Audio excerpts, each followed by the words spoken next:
समस्त शुभ सकाळ। ओडिया अध्ययन एवं गवेषणा संस्था पक्षर आज आमे जो ओडिया माध्यम आईएएस ओएस एवं विभिन्न प्रतियोगितामूलक परीक्षा प्रस्तुति पर्व चली तार आईएएस ओएस प्रिलिम एवं मेन एथे जो जनरल स्टडीज पेपर अच्छी जनरल स्टडीज पेपर 1 इतिहास और संस्कृति विभाग अच्छी से इतिहास और संस्कृति विभाग विषय आमे गत किछि दिन धरी आम पढ़ुचंती। विशेषकर आमे जेते बेले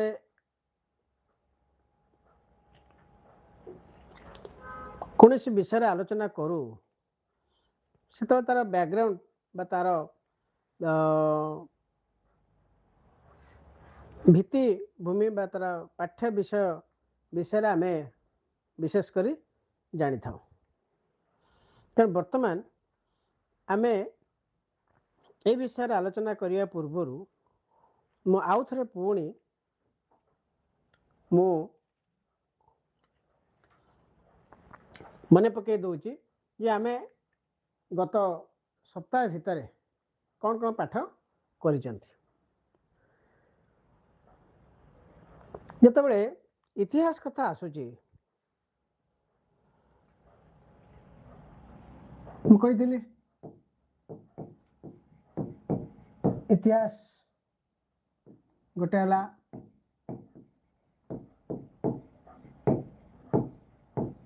प्राक इतिहास आ गोटे हला इतिहास मु आउ गोटे नुआ कथा कही जोटा कि आधुनिक इतिहास।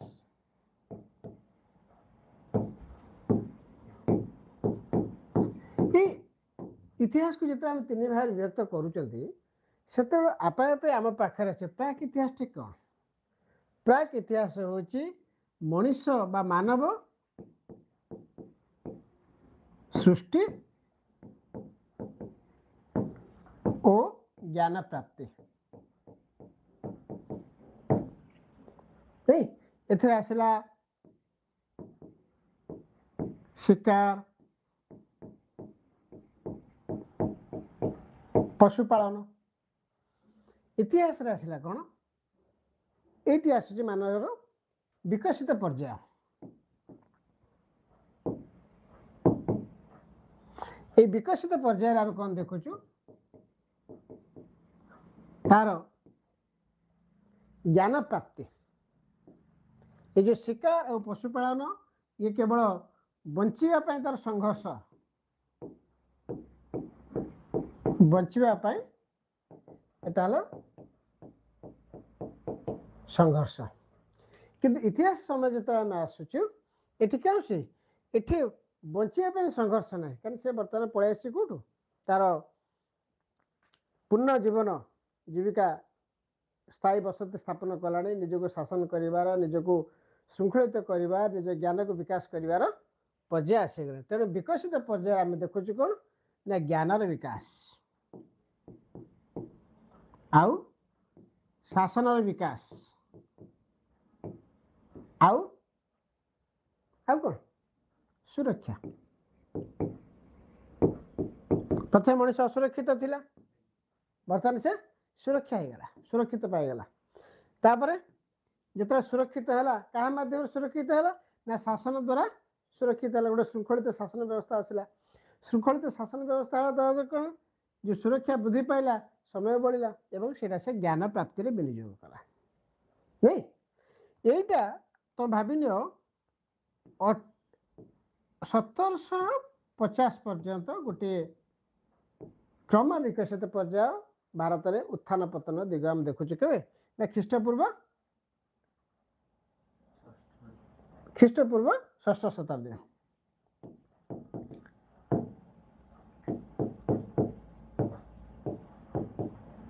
कहीं ना लिखित कथा आम जाऊँ ये गुड़िक है प्राक इतिहास प्रत्नतात्विक प्रमाण एटा लिखित इतिहास हूँ लिखित प्रमाण आधुनिक इतिहास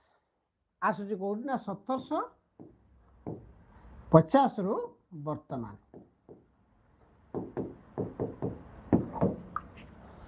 ये जो आधुनिक इतिहास पढ़ुं आधुनिक इतिहास रे गोटे सब बड़ गुरुत्वपूर्ण प्रसंग अच्छी कौन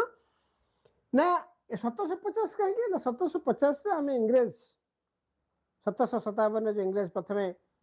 आरंभ करुचे पलासी युद्ध जो देवाना अधिकार पाचे ता पूर्व 1750 रे से प्रथम कर उत्तर सरकार जिते पाचे से भारत प्रथम कर इंग्रेज गोटे भूखंड पाचे ना उत्तर सरकार से दान सूत्र हो जहाँ भी हो उपाधि सूत्र तो सेठू से जो नुआ शासन व्यवस्था आसला एठी सब बदली गला एठी ये जो आम पाते ज्ञान शासन सुरक्षा ये तीन टाक संज्ञा ये बदली गला बुझिपार कि ये ज्ञान आ पारंपरिकता रहा ना ज्ञान गोटे आमदानी ज्ञान आसला गोटे विजेतार ज्ञान को आम ग्रहण कले आज आम जो टेक्नोलोजी कथा कहते से टेक्नोलोजी कौटिकार ना यूरोप टेक्नोलोजी ये भारतीय टेक्नोलोजी नुहे भारतीय टेक्नोलोजी आम देख सारी कौटी ना ये विकसित पर्यायर आम अलरेडी देखी सारी तेणु आम बर्तमान सबुठ बेसी गुरुत्वपूर्ण प्रसंग कौटा ना ना ये विकसित पर्याय को आम जब जाना तेबे जाकि आधुनिक पर्यायर इतिहास को व्याख्या करि परिबा तार भल मंद विचार करि परिबा तेणु एठी आमे जो ज्ञान ने आगे आमे शासन पाइले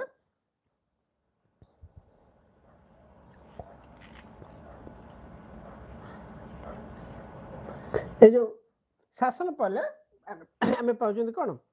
ना ज्ञान ज्ञान पर कोन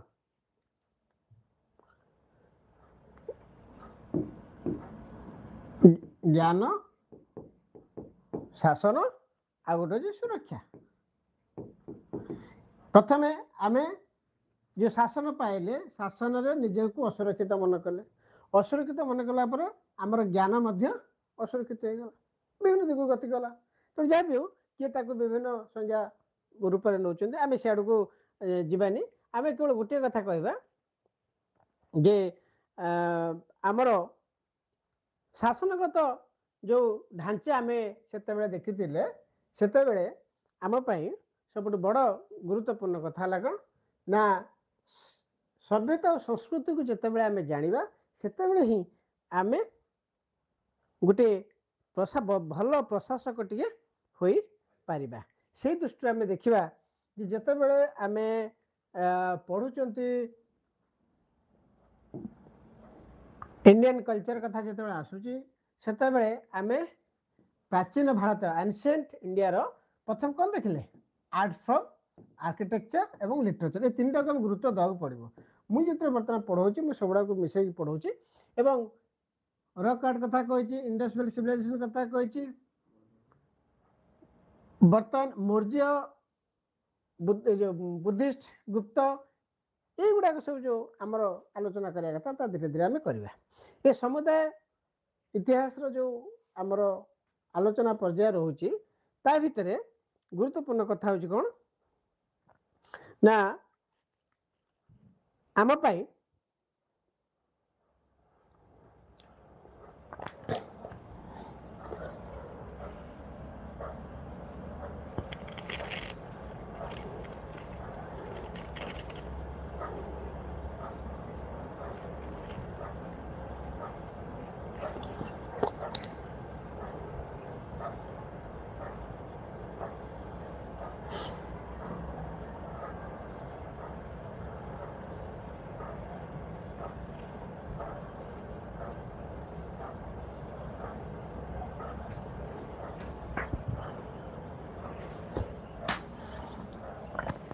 प्राक इतिहास आमको आम अति कम रे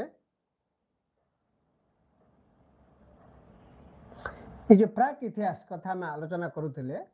प्राक इतिहास गोटे आउ गोटे बलिष्ठ दिग हूँ जे आमे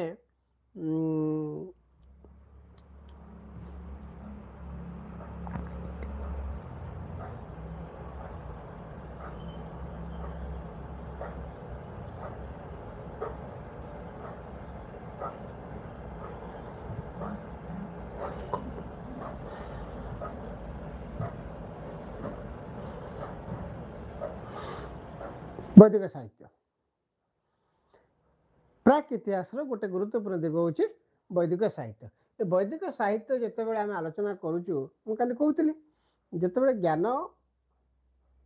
मनीष यथेष्ट समय बंचला कृषि कार्य कला कृषि कार्य पर उत्पादन बढ़ला उत्पादन बढ़ला पर जनसंख्या भी बढ़ी जनसंख्या बढ़ला पर जो बड़का लोक हेले से मैंने कौन करेंगे ना व्यवसाय वाणिज्य कले व्यवसाय वाणिज्य करने आहरी संपत्ति आसला जो जिनस भारतर नथिला सेगुड़िक अन्य भूखंड आसला अन्य आदिवासी मान द्वारा आदिवासी मान द्वारा संगृहित है या सब गोटे बड़ गुरुत्वपूर्ण कथा है जो संपत्ति आसूची से ज्ञान विकास घटू गोटे नगर सभ्यता सिंधु सभ्यता आम पाइले जो सिंधु सभ्यता आम देखुले सिंधु नदी उपत्यका तार शाखा नदी उपत्यका गुड़िकर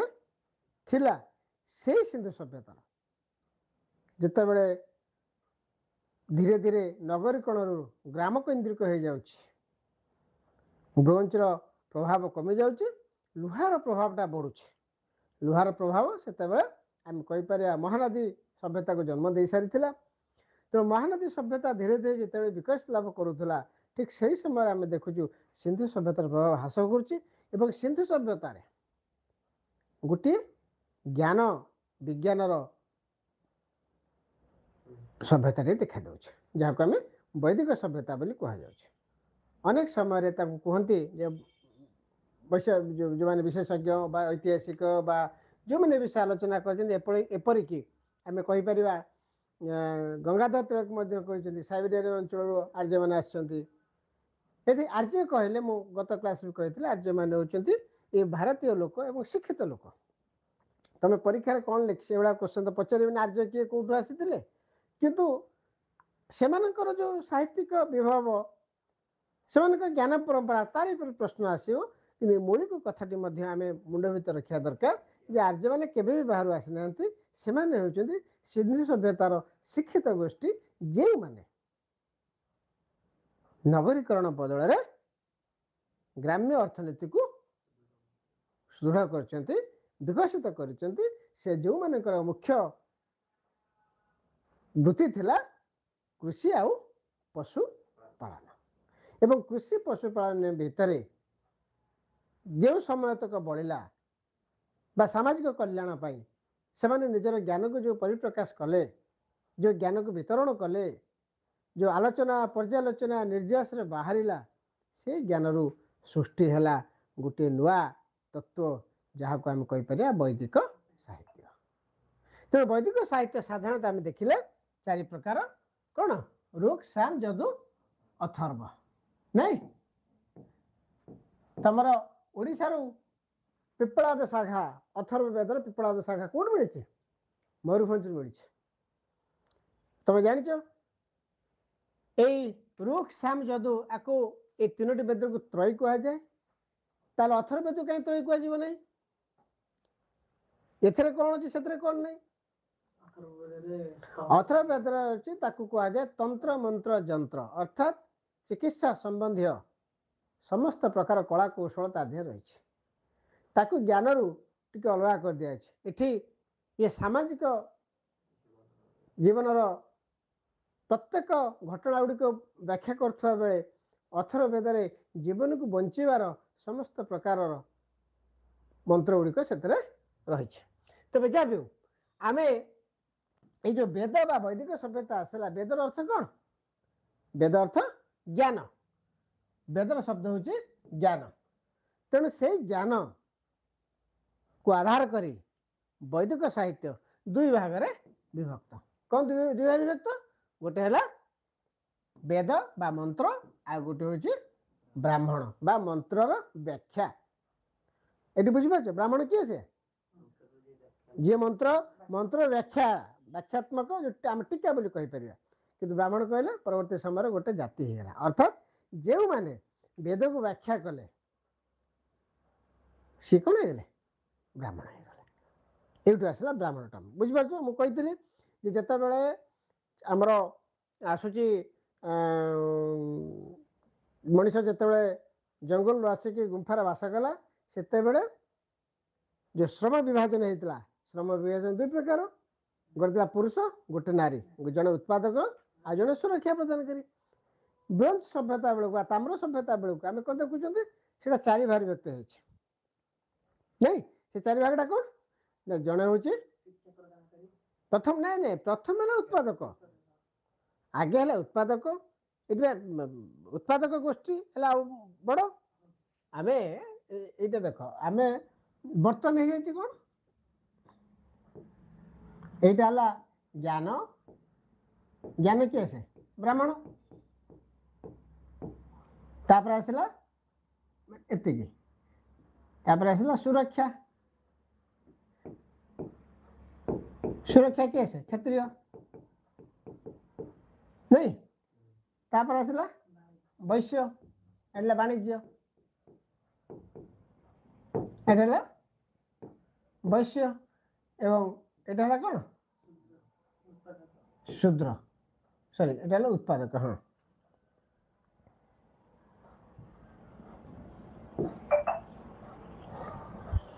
एटा उत्पादक एटा शूद्र अर्थात ज्ञानी मान संख्या कम रहा ताठू टिके अधिक है सुरक्षा ताठू अधिक है व्यवसायी और ताठू अधिक है उत्पादक ये हूँ वर्तमान सामाजिक स्थिति आम बर्तमान पलि जा से समय जुग पलि जा से समय जुग उल्टे देवा कौन समान स्थिति ये गोष्ठी प्रथम थी उत्पादक हाँ तापर आसला जो उत्पादन बड़का जिनस मिले वाणिज्य व्यवसाय नहीं एमान को किए सुरक्षा एमान कार्य को सुरक्षित रखा दरकार तेणु एमान को सुरक्षा प्रदान किए कले क्षत्रिय सुरक्षा एवं ये सब परिचालन किए कर गोटे ज्ञानी व्यक्ति दरकार से दब किमिति कृषि उत्पादन हम नहीं सामाजिक परिवार भीतर संख्या बढ़ला किमिति गोटे सुसंहत झगड़ा लगे पारस्परिक भितर गोटे चेन गोटे बंधन किए तैयारी ज्ञानी पुरुष तो ये ज्ञानी बा ब्राह्मण तेणु ये समस्त कहीं नथिले अछुआ नथिले बा से भीतर किसी भेदभाव नाला समस्ते समस्त दायित्व निर्वाह करुले एवं ये ज्ञानी माने निज कौन करुले जेहेतु से संख्या था स्वल्प एवं से समाजर सब संख्या कम एवं निज तल थे तेणु एम निजक दास बोली कहते मुझे कथा कहली वेदर से दास बोली कहुए राजा जहाँ परवर्ती समय दलपति कहले परवर्ती समय आम राजा बोली कहले मो कथा बुझीपार नहीं तेणु एम सब ज्ञानी व्यक्ति मैंने कहीं आज भी देख जो मैंने नम्रता जो आम कहनी जो मैंने फलती वृक्षटा सब तौक ज्ञानी गुड़ी मैंने सब विनम्रतार सहित कथबार्ता करते नहीं आम चर्चा साहित्य कहुई से कवि मैंने कह जो ज्ञानी पंडित निज ज्ञानी बोली निज पाद बोली कहते पाद मो कथा बुझीपार कि नहीं तेणु यही जो कथा गुड़िक तुम देख आमर भारतीय परंपरा ज्ञान परंपरा बोली जहाँ कि तार नुआ ना गोटे आधुनिकरण ना दि जाए गोटे 5-7 वर्ष है एनईपी आसला से ज्ञान परंपराटा सब बेले ज्ञानी व्यक्ति को नम्रता विनम्रता एवं सामाजिक दायित्वबोध कर्तव्यबोध विषय सचेतन करे से सब निजक निकृष्ट रखे एवं ये आम आ गए कथा देखुं कौन ना जो वैदिक साहित्य सृष्टि होचे से वैदिक साहित्यटा को से ज्ञान बोली कहले एवं वैदिक साहित्य को से मंत्र को जो व्याख्या वेद कहले मंत्र एवं मंत्र को जी व्याख्या करागला कहला ब्राह्मण एवं जी व्याख्या कला ब्राह्मण कहला तेणु ये मंत्र व्याख्या संपर्कित संकलन है ब्राह्मण आम देखुचु जो ऋत ऋग वेदर जो लिखाई सृष्टिर अनियमितता भौतिक एवं नैतिक व्यवस्था एवं अंतरिक्ष व्यवस्था को भाव उपस्थापना करा ऋत ऋतु आसे ऋग्वेद वरुण को ऋतस्य गोपा बोली कहुए सब मजा कथा है वरुण किए जल देवता कहे कहीं जल ना सृष्टि हो पार नहीं उत्पादन हो पार नहीं এবং ତେଣୁ ପରୋକ୍ଷରେ ତାଙ୍କର ଝିଅ କିଏ ଲକ୍ଷ୍ମୀ। ଲକ୍ଷ୍ମୀ କିଏ ସେ ସମ୍ପତ୍ତିର ମାଲିକ। ତାହେଲେ ପରୋକ୍ଷରେ ସବୁ ସମ୍ପତ୍ତିର ମାଲିକ କିଏ ସେ ବରୁଣ। ବରୁଣ ହେଉଛି ସମ୍ପତ୍ତିର ମାଲିକ। ଏବଂ ସେ ଗୋଟେ ମନ୍ତ୍ର ଅଛି କୋଉଥିରେ ବେଦରେ, ସେ କ'ଣ କହୁଛି ଯେ ଯେମିତି ପଶା କାଠି ପଶା ଖେଳ ଦେଖିଛ ତମେ କୁଆଡ଼େ ଦେଖିବ, ଆମେ ଦେଖିଛୁ ମହାଭାରତ ଦେଖୁଥିଲୁ ଟିଭି ଖେଳିଛୁ କେବେ, ଆମେ ପିଲାବେଳେ ଖେଳୁଛୁ। ପଶା କାଟିକି ଫୋପାଡ଼ି ଦିଅନ୍ତି, ପଶା କାଠି ଫୋପାଡ଼ି ଦିଅନ୍ତି। ଫୋପାଡ଼ିଲା ପରେ କ'ଣ ନା ଗୋଟି ଗୁଡ଼ିକ ସାର୍ବଜନୀନ ହେଇଯାଏ। ସେଥିରେ ଯେଉଁ ସଂଖ୍ୟା ଗୁଡ଼ିକ ଦେଖାଯାଏ ଫୋପାଡ଼ିଥିବା ବ୍ୟକ୍ତି ସେଇ ସଂଖ୍ୟାକୁ ଚାଳନା କରେ। ମୋ କଥା ବୁଝିପାରୁଛ କି ନାହିଁ? ତେଣୁ ସେଠି ଆମେ କ'ଣ ଦେଖିଲେ ନା ସମ୍ପତ୍ତି ବିଚ୍ଛୁରିତ କରିଦିଆଯାଏ। ଗୋଟେ ଗୋଷ୍ଠୀ ଯେଉଁ ସମ୍ପତ୍ତି ଉତ୍ପାଦନ କଲା ସେ ସମ୍ପତ୍ତି ଗୁଡ଼ିକ ପଶା କାଠି ଭଳି ବିଚ୍ଛୁରଣ କରିଦିଆଗଲା। ଏବଂ ସେଇ ସମ୍ପତ୍ତି ଭିତରେ ଯାହାର ଯେତିକି ଅଛି, ଯେମିତି ଗୋଟେ ଚାରି ଲାଗେ 6 ପଇଲା କି ଆଉ ଲୁଡ଼ୁ ତ ଆଉ ପଶା ହେଉଛି ଲୁଡ଼ୁର ଇଏ ଆଉ। ତେଣୁ ସେତିକି ସମ୍ପତ୍ତି ମୁଁ କ'ଣ କଲି ଅଧିକୃତ କଲି, ମୁଁ ଏତିକି ଦରକାର ମୁଁ ଏତିକି ନେବି। ମୋ କଥା ବୁଝିପାରୁଛୁ ନା? କିନ୍ତୁ କାଳକ୍ରମେ କ'ଣ ହେଲା, ଯେତେବେଳେ ସମ୍ପତ୍ତି ଭିତରେ ବିଚ୍ଛୁରଣ କରିଦିଆହେଲା ମଣିଷ ଭିତରେ ଲୋଭ ବଢ଼ିଲା। ଯିଏ ଏତେ ନେବା କଥା, ଏବେ ଦେଖ ଯଦି ପୁଣି ଚାଉଳ ବଣ୍ଟା ହେବ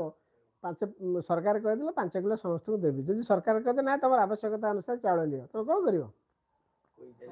କେତେ ବ୍ୟାଗ୍ ଅଛି କେତେ ବସ୍ତା ଅଛି ଆଗେ ଉଣ୍ଡାଳିବ ଘରେ ମୋର କେତେ ଅଛି ଏବଂ କେତେ ସାମର୍ଥ୍ୟ ଅଛି, ମୁଁ କେତେ ଲୋକଙ୍କୁ ଆଣିପାରିବି, ସେଠୁ କେତେ ଆଣିପାରିବି, କାହାକୁ ଆଡ଼େଇ ଉଡ଼େଇ ମୋର ଆଉ ଯେଉଁ 4-5ଟା ଛୁଆ ଅଛନ୍ତି ବନ୍ଧୁବାନ୍ଧବ ଡାକି ଆଣିକରି ଆସରେ ଚାଉଳ ନେବା। ଇଏ ହେଉଛି ମାନସିକତା ଧୀରେ ଧୀରେ ବିକଶିତ ହେଲା ସେତେବେଳର ସାମାଜିକ ବ୍ୟବସ୍ଥା ଭିତରେ। ଯେତେବେଳେ ସାମାଜିକ ବ୍ୟବସ୍ଥା ଭିତରେ ଏଇ ମାନସିକତା ଇଏ ହେଲା ସେତେବେଳେ କ'ଣ ହେଲା ନା ସମ୍ପତ୍ତି ଗୁଡ଼ିକ କ'ଣ ହୁଏ ନା ତାର ସାମୂହିକତା ଦ୍ୱାରା ଯେଉଁ ତାର ନ୍ୟାୟ ବା ଋତ ସ୍ଥାପନ ହୁଏ ତାହା ବିସ୍ଥାପିତ ହେଇଗଲା। ତେଣୁ ପରବର୍ତ୍ତୀ ସମୟରେ ଆମେ ଦେଖୁଛୁ ଏଇ ଋତସ୍ୟ ଗୋପା ବୋଲି ବର୍ଣ୍ଣକୁ ଯେଉଁ କୁହାଯାଉଥିଲା ତାର ପ୍ରଭାବ କମିଲା, ଆଉ ବର୍ଣ୍ଣକୁ ଋତସ୍ୟ ଗୋପା କୁହାଗଲା ନାହିଁ। ଅର୍ଥାତ୍ ବର୍ତ୍ତମାନ ଆସିଗଲା କିଏ ସେ ଇନ୍ଦ୍ର ଉପରେ ଗୁରୁତ୍ୱ ଆସିଲା। ବରୁଣ ବର୍ତ୍ତମାନ ଜଳର ଦେବତା ଥିଲେ, ତାଙ୍କର ପ୍ରଭାବ କମିଲା। ସେ ଛାଡ଼, ସେ ହେଲା ଭିନ୍ନ କଥା। ବର୍ତ୍ତମାନ ଟପିକ୍ ଉପରକୁ ଆସିବା। ବ୍ରାହ୍ମଣ ହେଉଛି 3 ଭାରି ବ୍ୟକ୍ତ। କ'ଣ? ଗୋଟେ ହେଲା ବ୍ରାହ୍ମଣ ଯେ ବେଦର କର୍ମକାଣ୍ଡକୁ ବ୍ୟାଖ୍ୟା କରେ, ଯାହାକୁ ଆମେ କହୁଛନ୍ତି କ'ଣ ମନ୍ତ୍ର।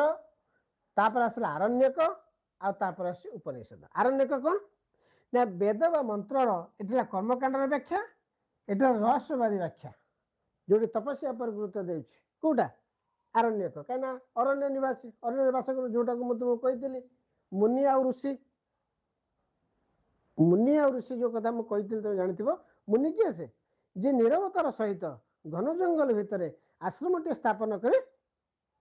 ତତ୍ତ୍ୱ ମଣିଷର ଜୀବନର ସୃଷ୍ଟିର ରହସ୍ୟକୁ ଯିଏ ପୁଙ୍ଖାନୁପୁଙ୍ଖ ପ୍ରତି ମୁହୂର୍ତ୍ତରେ ବ୍ୟାଖ୍ୟା କରେ, ଗୋଟେ ନିର୍ଯାସରେ ପହଞ୍ଚେ,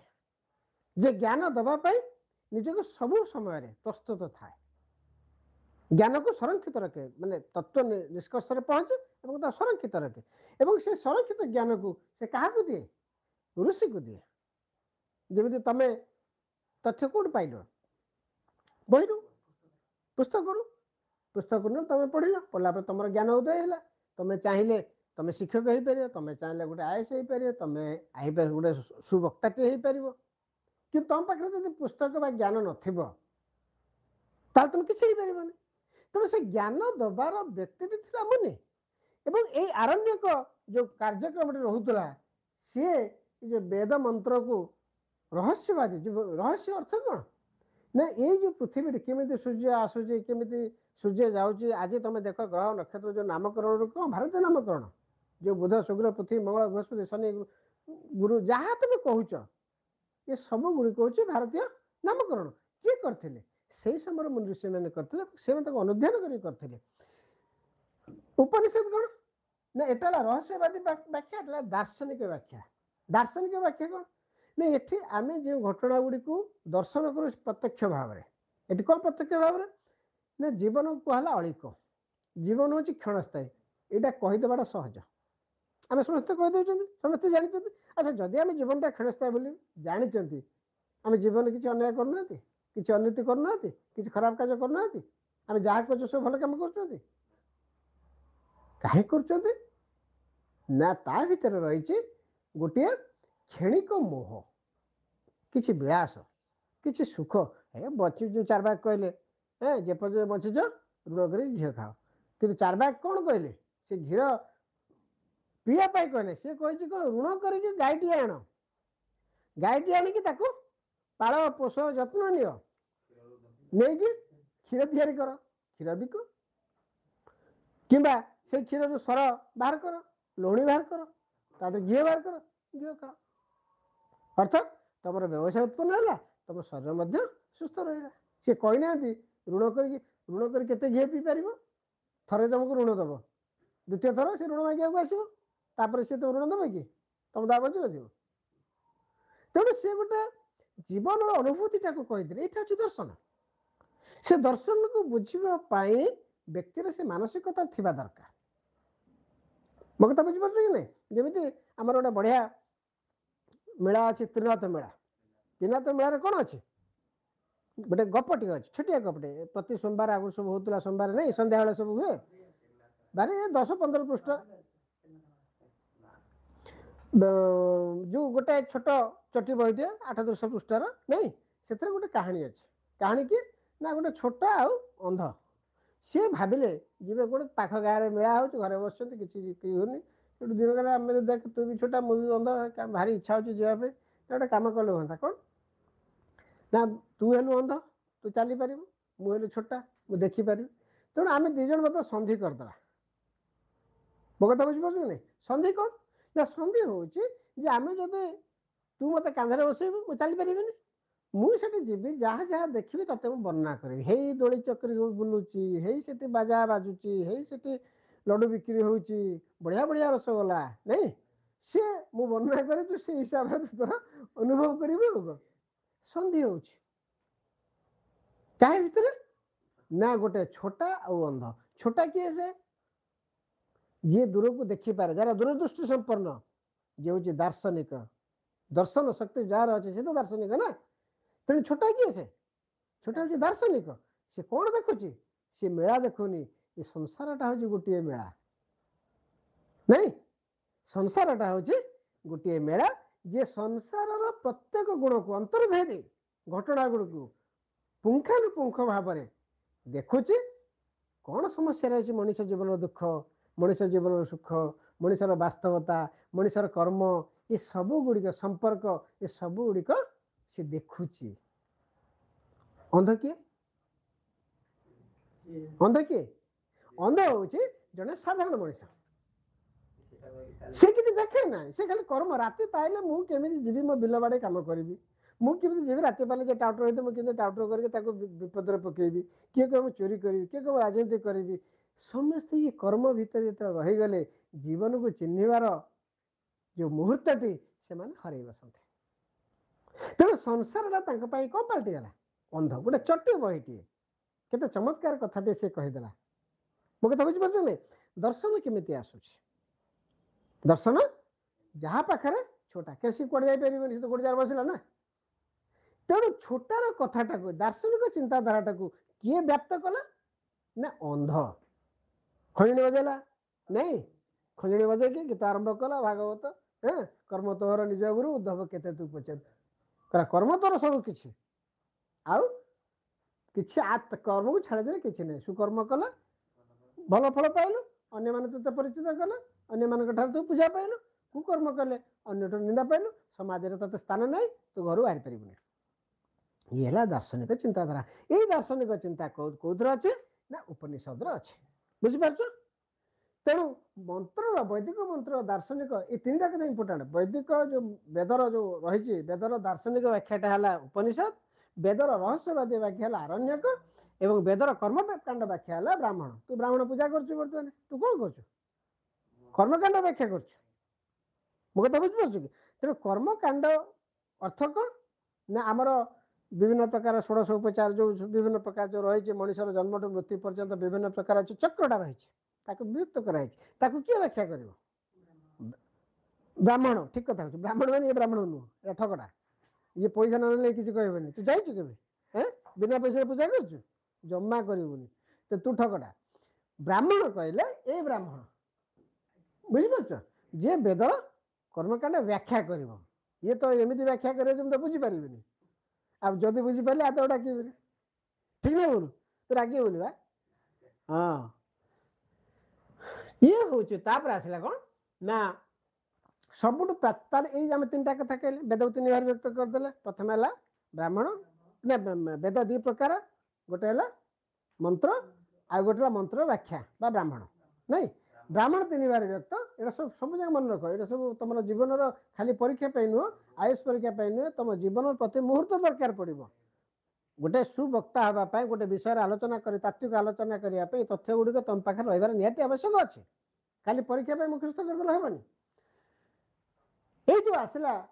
ବ୍ରାହ୍ମଣ ଆସିଲା ବ୍ରାହ୍ମଣ ତିନି ଭାଗ ବିଭକ୍ତ କ'ଣ କ'ଣ ବ୍ରାହ୍ମଣ ଆରଣ୍ୟକ ଆଉ ଉପନିଷଦ ବ୍ରାହ୍ମଣ ହେଲା କର୍ମକାଣ୍ଡ ବ୍ୟାଖ୍ୟା ଆରଣ୍ୟକ ହେଲା ରହସ୍ୟବାଦୀ ବ୍ୟାଖ୍ୟା ଦାର୍ଶନିକ ବ୍ୟାଖ୍ୟା ଦର୍ଶନ ହେଲା ସାମାଜିକ କଥା କହିବ ରହସ୍ୟବାଦୀ ହେଲା ଜନ୍ମ ମୃତ୍ୟୁର କଥା କହିଲା ନାଇଁ ଆଗତ ଭବିଷ୍ୟତ କଥା କହିବ କର୍ମ ମଣିଷର କର୍ମ କଥା କହିଲା ସେଇ ସମାନ କଥା ସେଇ ଯୋଉ ଚାରିଟା ଆମ ଯୋଉ ଆସିଗଲା ଆମର ଯୋଉ ଶ୍ରମ ବିଭାଜନ କଥା ଆସିଲା ସେଇ ଶ୍ରମ ବିଭାଜନଟା କେମିତି ଏଠି ଆହୁରି ବ୍ୟାଖ୍ୟା ହେଉଛି ଆହୁରି କେମିତି ବ୍ୟାପ୍ତ ହେଉଛି ସେ ବିଷୟରେ ଆମେ ଏଠି ପାଉଛନ୍ତି ସବୁଠୁ ପ୍ରାଚୀନ ଗ୍ରନ୍ଥ ହେଲା କୋଉଟା ନା ଋଗ୍ବେଦ ନାଇଁ ଏଥିରେ 1017 ବା 1018ଟି ମନ୍ତ୍ର ରହିଛି ଜାଣିଛ ଏସବୁ ବିଷୟ ଆମେ ତମେ ପାଇଯିବ ଏବଂ ସବୁ ମନ୍ତ୍ରର ଦେବତା ପାଇଁ ସଂକଳିତ ତାକୁ 10ଟି ମଣ୍ଡଳରେ ବିଭାଜିତ କରାଯାଇଛି କେତେକ 11 ମଣ୍ଡଳ ମଧ୍ୟ କୁହନ୍ତି 10ଟି ମଣ୍ଡଳରେ ପ୍ରତ୍ୟେକ ମଣ୍ଡଳ ଜଣେ ଜଣେ ଋଷିଙ୍କ ଦ୍ୱାରା ସମ୍ବନ୍ଧିତ ଅର୍ଥାତ୍ ଜଣେ ଜଣେ ଋଷି ଏ ମଣ୍ଡଳ ଗୁଡ଼ିକ ବା ଏ ମନ୍ତ୍ର ଗୁଡ଼ିକ ସୃଷ୍ଟି କରିଛନ୍ତି ରଚନା କରିଛନ୍ତି ଆମେ ଋଷି କହିପାରିବା ମୁନି କହିପାରିବା ଯାହା ବି କହିପାରିବା ତାର ସବୁଠୁ ପ୍ରାଚୀନ ହେଲା 2 ଆଉ 7 ମଣ୍ଡଳ ନାଇଁ 1 ଆଉ 11 ମଣ୍ଡଳ ହେଉଛି ସବୁଠୁ ଆଧୁନିକ ମଣ୍ଡଳ ପରବର୍ତ୍ତୀ ସମୟରେ ପ୍ରାୟ ପ୍ରଥମ ଶତାବ୍ଦୀ ବେଳକୁ ରଚନା କରାଯାଇଛି ଇଏ ହେଉଛି ଦ୍ୱାଦଶ ବା ତ୍ରୟୋଦଶ ଖ୍ରୀଷ୍ଟପୂର୍ବରୁ ରଚନା କରାଯାଇଛି 8-9 ମଣ୍ଡଳଟା ହେଉଛି ମଧ୍ୟବର୍ତ୍ତୀ କାଳ ସେ ଖ୍ରୀଷ୍ଟପୂର୍ବ 6ଷ ଶତାବ୍ଦୀ ବା 5ମ ଶତାବ୍ଦୀ ବେଳକୁ ରଚନା କରାଯାଇପାରେ ଆଉ ସବୁଠୁ ବଡ଼ କଥା ହେଲା ଋଗ୍ବେଦରେ କ'ଣ ଏକେଶ୍ୱରବାଦୀ କଥା କୁହାଯାଏ ମାନେ ଜଣେ ଈଶ୍ୱର ଆମେ ତା ପୂର୍ବରୁ କ'ଣ ପାଉଥିଲେ ଶିବ ଆଉ ଶକ୍ତିର ଉପାସନା ଆମେ ଦେଖୁଛନ୍ତି କୋଉଠି ବ୍ରୋଞ୍ଜ ସଭ୍ୟତାରେ ନାଇଁ ପ୍ରକୃତି ଉପାସନା ପ୍ରକୃତି ଏବଂ ପୁରୁଷ ସେଠି ପୂଜା କରାଯାଉଛି ପ୍ରକୃତି ଭିତରେ ନାରୀ ବି ଆସୁଛି ପ୍ରକୃତି ଭିତରେ ବୃକ୍ଷଲତା ଆସୁଛି ପ୍ରକୃତି ଭିତରେ ସୂର୍ଯ୍ୟ ଆସୁଛି ଜଳ ଆସୁଛି ଅରଣ୍ୟ ଆସୁଛି ଏସବୁ ଗୁଡ଼ିକ ଆସୁଛି କିନ୍ତୁ ପ୍ରକୃତିକୁ ସଞ୍ଚାଳନ କରିବା ପାଇଁ ମାନେ ସୁସଞ୍ଚାଳନ କରିବା ପାଇଁ ଗୋଟେ ପୁରୁଷର ଆବଶ୍ୟକତା ଅଛି ପୁରୁଷ ସାମର୍ଥ୍ୟ ଯୋଉଟା କୁହାଯାଉଛି ଶକ୍ତି ଶକ୍ତି ସ୍ୱରୂପିଣୀ ସାମର୍ଥ୍ୟ ତେଣୁ ଏଇ ଦୁଇଟି ଜିନିଷ ଆମେ ଦେଖୁଥିଲେ ବର୍ତ୍ତମାନ ଚାଲି ଆସିଲା ଏକେଶ୍ୱରବାଦୀ ଗୋଟିଏ ଦେବତା କଥା କୁହାଯାଇଛି ଏଇ ଋଗ୍ବେଦର 2ଟି ବ୍ରାହ୍ମଣ ରହିଛି ଗୋଟେ ଐତରେୟ ଆଉ କୌଶିତିକ ବା ସଂଖ୍ୟାୟନ ତାର ପାଠ ହୋତ୍ର ବା ହୋତ୍ରୀ ନାମକ ପୁରୋହିତ କରୁଥିଲେ ଚତୁର୍ଥ ମଣ୍ଡଳର ତୃତୀୟ ମନ୍ତ୍ରରେ 3 ରାଜା ତାସରସ୍ୟ ଅଜମିଳ ଏବଂ ପୁରମିଳ କରିଛନ୍ତି ରାଜାମାନେ ବି ରଚନା କରିଥିଲେ ଖାଲି ମୁନି ଋଷିମାନେ କରୁଥିଲେ କାରଣ ସେତେବେଳେ ମୁଁ କହିଛି ଯେ ଯେଉଁମାନେ ଶିକ୍ଷିତ ବର୍ଗ ସେମାନେ ବ୍ରାହ୍ମଣ ସେମାନେ ମଧ୍ୟ ଶାସକ ଗୋଷ୍ଠୀରେ ଥିଲେ ତ ରାଜାଟିଏ ମଧ୍ୟ ଶାସକ ହେଇପାରୁଥିଲା ଯଦିଓ ପରବର୍ତ୍ତୀ ସମୟରେ ଆମେ ଦେଖୁଛୁ ବିଶ୍ୱାମିତ୍ର କ୍ଷତ୍ରିୟ ହେଇକି ମଧ୍ୟ ବ୍ରାହ୍ମଣ ହେବା ପାଇଁ ସେ ଯେତେ ଚେଷ୍ଟା କଲେ ହେଇପାରିଲେ ନାହିଁ ଯଦିଓ ସେ ତପସ୍ୟା ସହିତ ପରବର୍ତ୍ତୀ ସମୟରେ ହେଲେ ନହୁଷକୁ ସେ ମଝିରେ ବହୁତ କଥା ସବୁ ରହିଛି ବଶିଷ୍ଠଙ୍କ ସହିତ ତାଙ୍କର ଯେଉଁ ଲଢ଼େଇ ହେଲା ଏସବୁ ପୁରାଣର କଥା ବା ଏଇ ବେଦ ସମୟର କଥା କିନ୍ତୁ ଆମେ ଗୋଟିଏ କଥା ମନେ ରଖିବା ଯେ ବ୍ରାହ୍ମଣ ହଉ ବା ଶାସକ ହଉ ଇଏ ଗୋଟିଏ ପିଢ଼ିରେ ସେମାନେ ସବୁ ଥିଲେ ତେଣୁ ଯେ ଶାସନ କାର୍ଯ୍ୟ କରୁଥିବା ସମୟରେ ମଧ୍ୟ ଏମାନେ ଚାଷଦସ୍ୟ ଅଜମିଳ ଏବଂ ପୁରମିଳ ସେ 3ଟି ମନ୍ତ୍ର ଚତୁର୍ଥ ମଣ୍ଡଳ 3ଟି ମନ୍ତ୍ର ରଚନା କରିଥିଲେ ତାପରେ ଆମେ ଗୋଟେ କଥା ଦେଖୁଛୁ ସବୁଠୁ ଗୁରୁତ୍ୱପୂର୍ଣ୍ଣ କଥା ହେଲା କେତୋଟି ନାରୀ ବିଦ୍ୱାନ ମଧ୍ୟ ଲୋପାମୁଦ୍ରା ଘୋଷା ସଚୀ ପୌଲମୀ କକ୍ଷାବୃତ୍ତି ମଧ୍ୟ ଏମାନେ କିଛି କିଛି ମନ୍ତ୍ର ରଚନା କଲେ ଅର୍ଥାତ୍ ନାରୀମାନେ ମଧ୍ୟ ବୈଦିକ ମନ୍ତ୍ର ପରବର୍ତ୍ତୀ ସମୟରେ କ'ଣ କଲା ନା ନାରୀମାନଙ୍କୁ ବେଦ ନିଷିଦ୍ଧ କରାଗଲା ସେମାନେ ବେଦ ପାଠ କରିପାରିବେ ନାହିଁ ନାଇଁ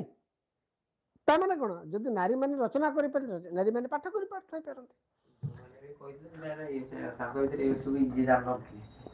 ତାପରେ ଆସିଲା ସାମବେଦ କ'ଣ ସଙ୍ଗୀତ कहीं जीवन बंची रही मंत्र जमी आवश्यकता रही सेमती संगीतर गोटे आवश्यकता रही संगीतर आवश्यकता कहीं जिते बड़े आम मनटा भाराक्रांत हो जाए अवसर विनोदन आसे से समय संगीतर आवश्यकता अच्छे एथेर 75 सूक्त छाड़दे बाकी तक ऋग्वेद आसी ऋग्वेद सामवेद बहुत अंश रही सूर्य स्तुति सूर्य स्तुति करार रही एटा जे पाठ करे से उद्गाता ये होत्र बा होत्री ये उद्गाता बा उद्गात्री माने पुरोहित मैंने सब पाठ करुले यार 3टी भाग मिली गुजरात कौथुम संगीता महाराष्ट्र में राणायण एवं कर्णाटक जयमिनी संगीता ये गुड़िक बता 3टी भाग बा 3टी पाठ मिली सेमती आ गए आसला यजुर्वेद यजुर्वेद आम कौन देखुं ना यजुर्वेदटा हूँ यज्ञ विधि देख कर्मकांड कथा जो आसूला तुम जान से कर्मकांड कथा आसला बेले आम गोटे कथा देखुं जे यज्ञ कर्मकांड गोटे अन्य अंग हूँ यज्ञ यज्ञ केतबेले हम जिते समाज कल्याण पाए सामूहिक कल्याण पाए यदि समाज कले सामूहिक मनीष समाज विश्वर जगतर कल्याण पाए आहुति दबा ये कौन आहुति दबा ना मन भर जो कलुषित थी मंत्र उच्चारण द्वारा ताहा स्पष्ट हो जाए और मन भर जो विकार थाए जो अज्ञान थाए ताहाकू आमे कौन कले से यज्ञ कुंड में आहुति देले ये यज्ञ गोटे आयोजन करा अर्थात यज्ञ ज्ञान परंपरार गोटे श्रेष्ठ प्रतीकात्मक कार्य मो कथा बुझीपार नहीं परवर्ती समय से यज्ञ कौन है गोटे तामसिक होगा जहाँ मानसिक अवस्था था तामसिक किसी यज्ञ कर नहीं अश्वमेध यज्ञ कर से शह शह शंकर संख्यार घोड़ा को मार बलद को मार षंड को मार गाई को मार ये गोटे चलला क्या बलि प्रथाटा को बेसी गुरुत्व देदेला यज्ञ तो बुझा ये यज्ञ ये जो चतुर्वेद दुई प्रकार गोटे कृष्ण चतुर्वेद नहीं आ गोटे शुक चतुर्वेद तो कृष्ण चतुर्वेद कौन आसूची ना केतोटी संहिता अच्छे मैत्रायणी तैतरीय कपिष्टक संहिता रही शुक्ल है बाजसन्य संहिता मुख्य पुरोहित ब्रह्मा जे संपूर्ण भाव में यज्ञ को नियंत्रित करुला सेमती अथर्ववेद आसला कौन ना अथर्ववेद मुझे कहली ताहा स्वास्थ्य चिकित्सा संबंधित चारि कथा को कहला गोटे ऋग्वेद कौन पाई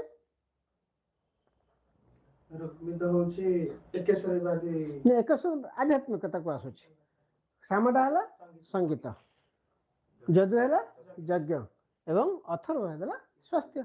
तेणु चारिटा मनीषर 4 प्रकार कार्यक्रम को नियंत्रित करुला बुझिपार नहीं मनीषर जो मानव सभ्यतार 4 प्रकार कार्यक्रम को संपूर्ण भाव नियंत्रित एवं क्रियाशील करिवार ये हूँ दायित्व सत्य जमी नहीं थे ये हूँ तार प्रतीक ये ग्रंथ अनुसार जीवन गोटे श्रृंखलता कर प्रथम कर भारत चली कौन गोटे संविधान या तेणु सी ये गोटे सांविधानिक कार्य बुझीपार कि नहीं तेणु ए तंत्र मंत्र गुणी गारेडी रहा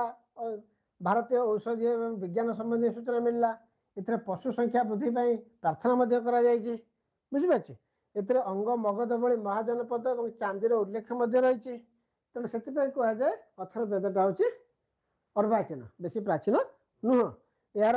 2टी पाठ अच्छे गोटे सोनेकिया गोटे पिपलाद ये पिपलाद शाखाटा कौट मिलूँ ओडिशा रे मिलूँ अर्थात ओडिशा रे चिकित्सा संबंधी ज्ञान सबुठार प्राचीन थिला मु कहिछि कहीं तमर मयूरभंज से कौन जो जगार मिली मयूरभंज झारखंड सीमावर्ती अंचल ये पिपलाद शाखा मिली से जो पिपलाद शाखा जो मिलूँ से कौन अच्छे लुहा खଣି मु बारंबार कह नगर सभ्यता से गोटे लौह नगर सभ्यता या जो लुहा खଣି अच्छे से नगर सभ्यता आसीगला आधुनिक सभ्यता आसीगला तेणु से जो ज्ञान चर्चा चली स्वास्थ्य कथा कहुँ चिकित्सा कथा कहुँ पशु संपद कथा कहुँ जंगल रही तो पशु संपद रहा कारण से घंच जंगल शाला प्याशाला असन कुरुम जो विराट जंगल सब रही बड़ बड़ गच तुम जाना नहीं सियाड़ सब केते मोटा गच अच्छी तो कुंड पाइबनी मैंने मात्र 200-300 वर्षर गछड़ा कुंड पाइबनी तुम चिंता कर 1000-1000 वर्षर जब गछ था गोटे गोटे गछर आयतन केते बड़ होता तुम आमाजन वृक्षार ये बहुत कथा हो जाता जहाँ भी से गोटे ज्ञानर परिवेश जो लिखा हो पारा अथर्व वेद तेणु ओडिशा रे अथर्व वेदर सृष्टि बोली कहुई पार तार एकमात्र ब्राह्मण ग्रंथ हूँ कौटा गोपथ ब्राह्मण कार अथर्ववेद ये गला आम कौन सरला ना 4 वेद पाईगले आम वेद दुई व्यक्त करते गोटे वेद गोटे ब्राह्मण बर्तमान ब्राह्मण को आसिया ब्राह्मण तो 3 भारी व्यक्त ब्राह्मण कौन ना कहले वैदिक मंत्र व्याख्या वैदिक मंत्र व्याख्या कर ब्राह्मण आरण्यक उपनिषद आम ब्राह्मणटा कौन गोटे गद्य ग्रंथ वेदटा थिला पद्य ब्राह्मण आसला गद्य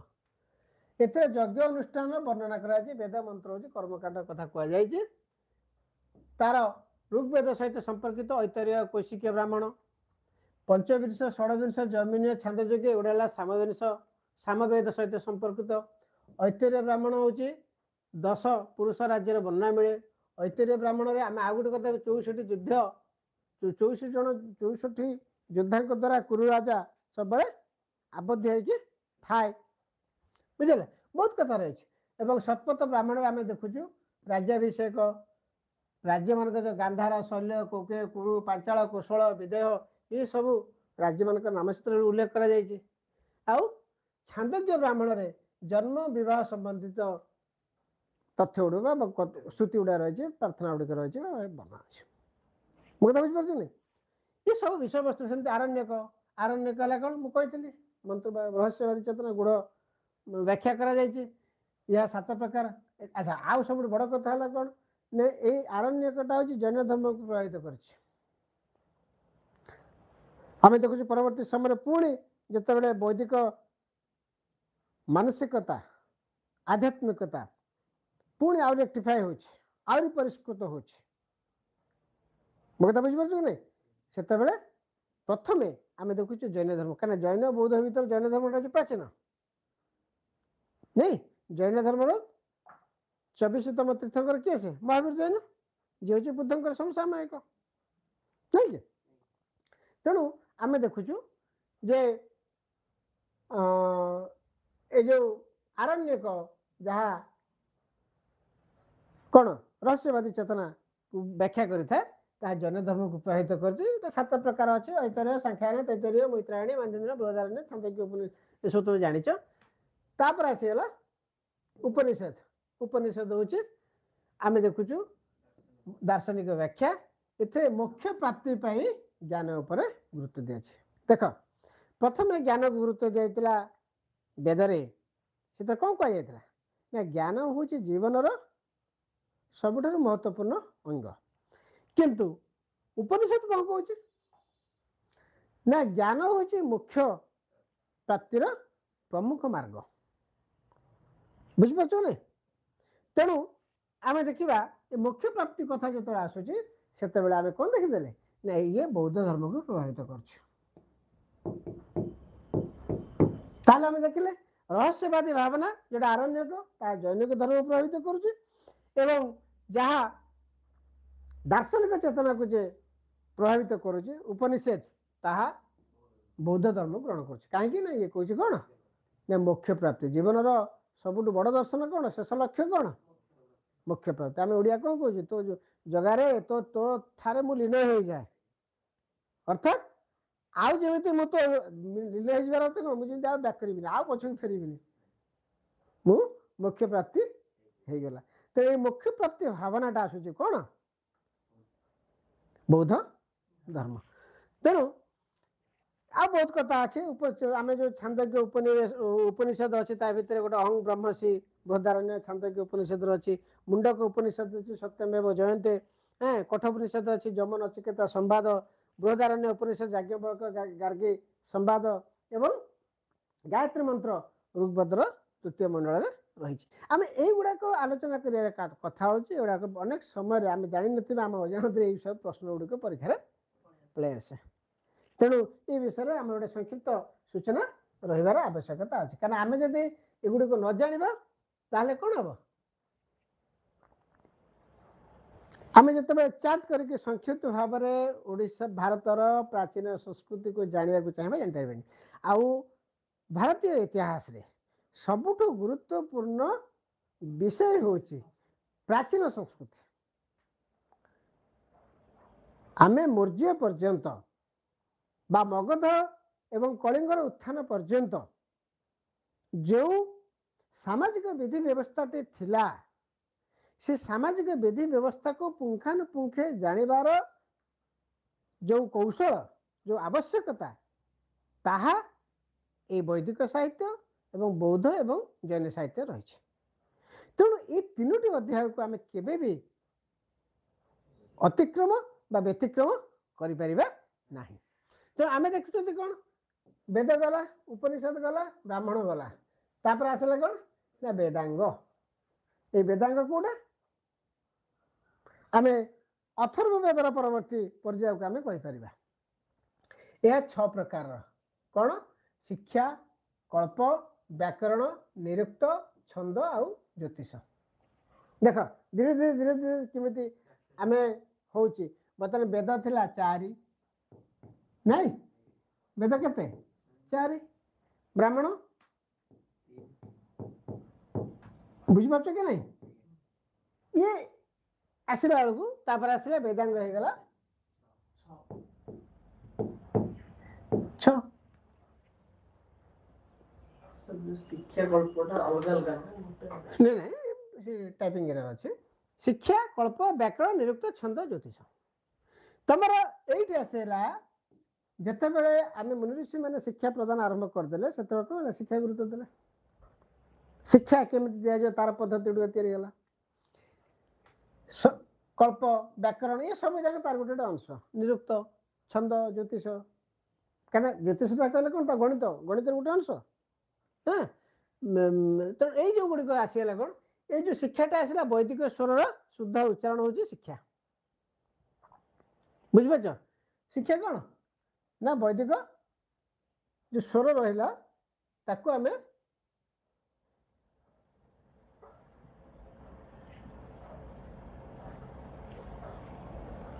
शिक्षा कौन कहले वैदिक स्वर शुद्ध उच्चारण है शिक्षा केते स्पष्ट आम उच्चारण करें कल्प कौन सूत्र मंत्र सूत्र विधिर नीति नियम विधि और नियम उल्लेख हो कौन कल्प व्याकरण है कौन ना तुम जो शब्द रूप धातु रूप जो जान आम केमी शब्द तैयारी होमी क्रिया कर्ता कर्म यही सब गुड़िक नहीं कि ये सब जहाँ आम पानी शेष स्पर्श देते तो बहुत व्याकरण लिखिं बर्तमान जो पृथ्वी जो प्रत्येक भाषार जो व्याकरणिक चर्चा हो आधुनिक भाषाविद मैंने से पाणिनिकर व्याकरणिक नियम को धरिकी आज भी चली अष्टाध्यायी 8टी अध्याय से जो व्याकरण को शेष स्पर्श देते से शेष स्पर्श बर्तमान समग्र पृथ्वीर भाषा तत्व को आलोचना कर दिग्दर्शन देपर निरुक्त है कौन ना शब्दर अर्थ बा विभिन्न व्याख्या जहाँ आम डिक्शनरी बोली भाषा को शब्दकोश जहाँ भी कहीपर छंद कथा तुम जाच जे शब्दर जो क्रमिक उत्तरण शब्द को शब्द गुंथिकी स्वर ताल लय मध्यम आम कि अन्य को आकर्षित करें आउ ज्योतिष ज्योतिष कथा तुम जाच ज्योतिष जो कौन कि फलन विज्ञान कौन से जो फलन माने तुम गणित गाणितिक गाणितिक सूत्र अनुसार आम सूर्य कौटी अच्छी चंद्र कौटी अच्छे तार दूरता मापी पार कौन कौन अच्छी से तेज कहीं बाहर सब गुड़िक आम ये घरे बसिक आम करदे पारिबा तमें कौन यूरोपीय मैंने आसवा यूरोपीय मैंने तो ये भारतीय ज्ञान को नहीं विकास होती ना तो किसी सेमती अतीत से कौन ज्ञान नाला कि ना या पर आसला सूत्र सूत्र होला कौन ना धर्मसूत्र आम जो देखु 3 प्रकार गुह्यसूत्र धर्मसूत्र आ गोटे कौन आउट कौन श्वेतसूत्र गुह्यसूत्र आउ धर्मसूत्र यज्ञ संबंधी नियम है श्वेतसूत्र गुह्यसूत्र लौकिक और परलौकिक कर्तव्य एवं धर्मसूत्र धार्मिक और सामाजिक बादरायण व्यास हूँ तार रचयिता जहाँ ख्रीष्टपूर्व 8म शताब्दी ख्रीष्टपूर्व 500 शताब्दी भितर से कहुच्छे अर्थात ये मध्य से बौद्ध कालीन सूत्र बा धार्मिक चिंताधारा। तो यही भाव में आम देखु कौन सूत्र गुड़िक देखिले आगे कौन पाइले वेद वेद पर ब्राह्मण तापर वेदांत वेदांत पर सूत्र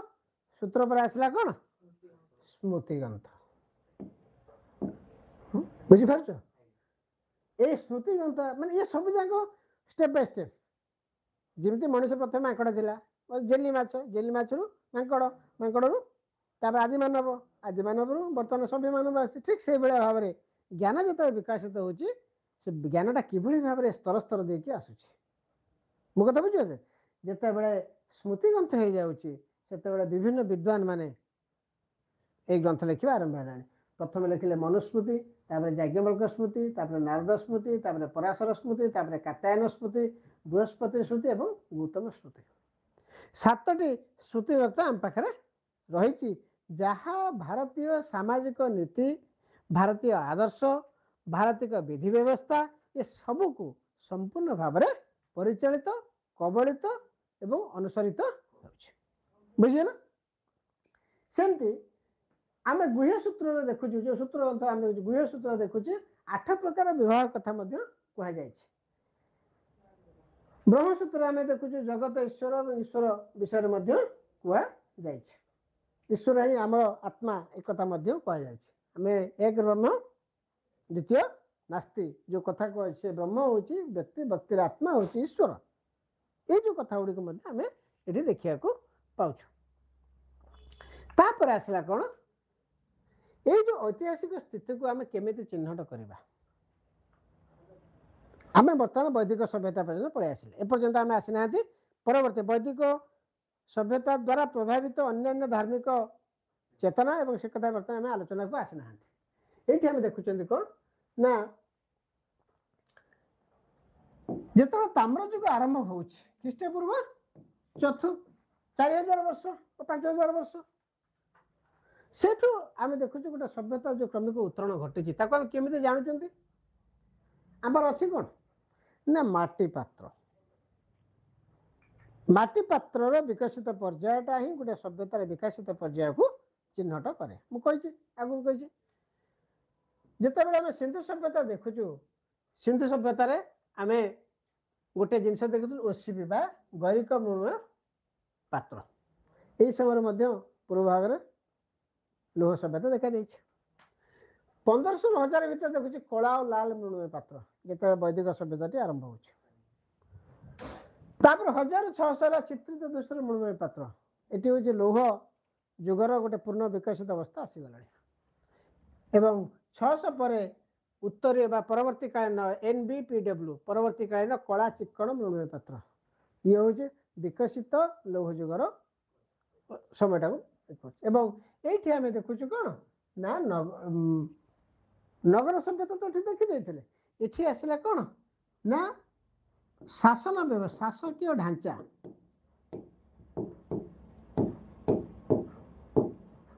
अर्थात वर्तमान जो बस्ती थिला बस्ती पर आसला कौन एटा बस्ती बा गोष्ठी बोली आम कही गोष्ठी जीवन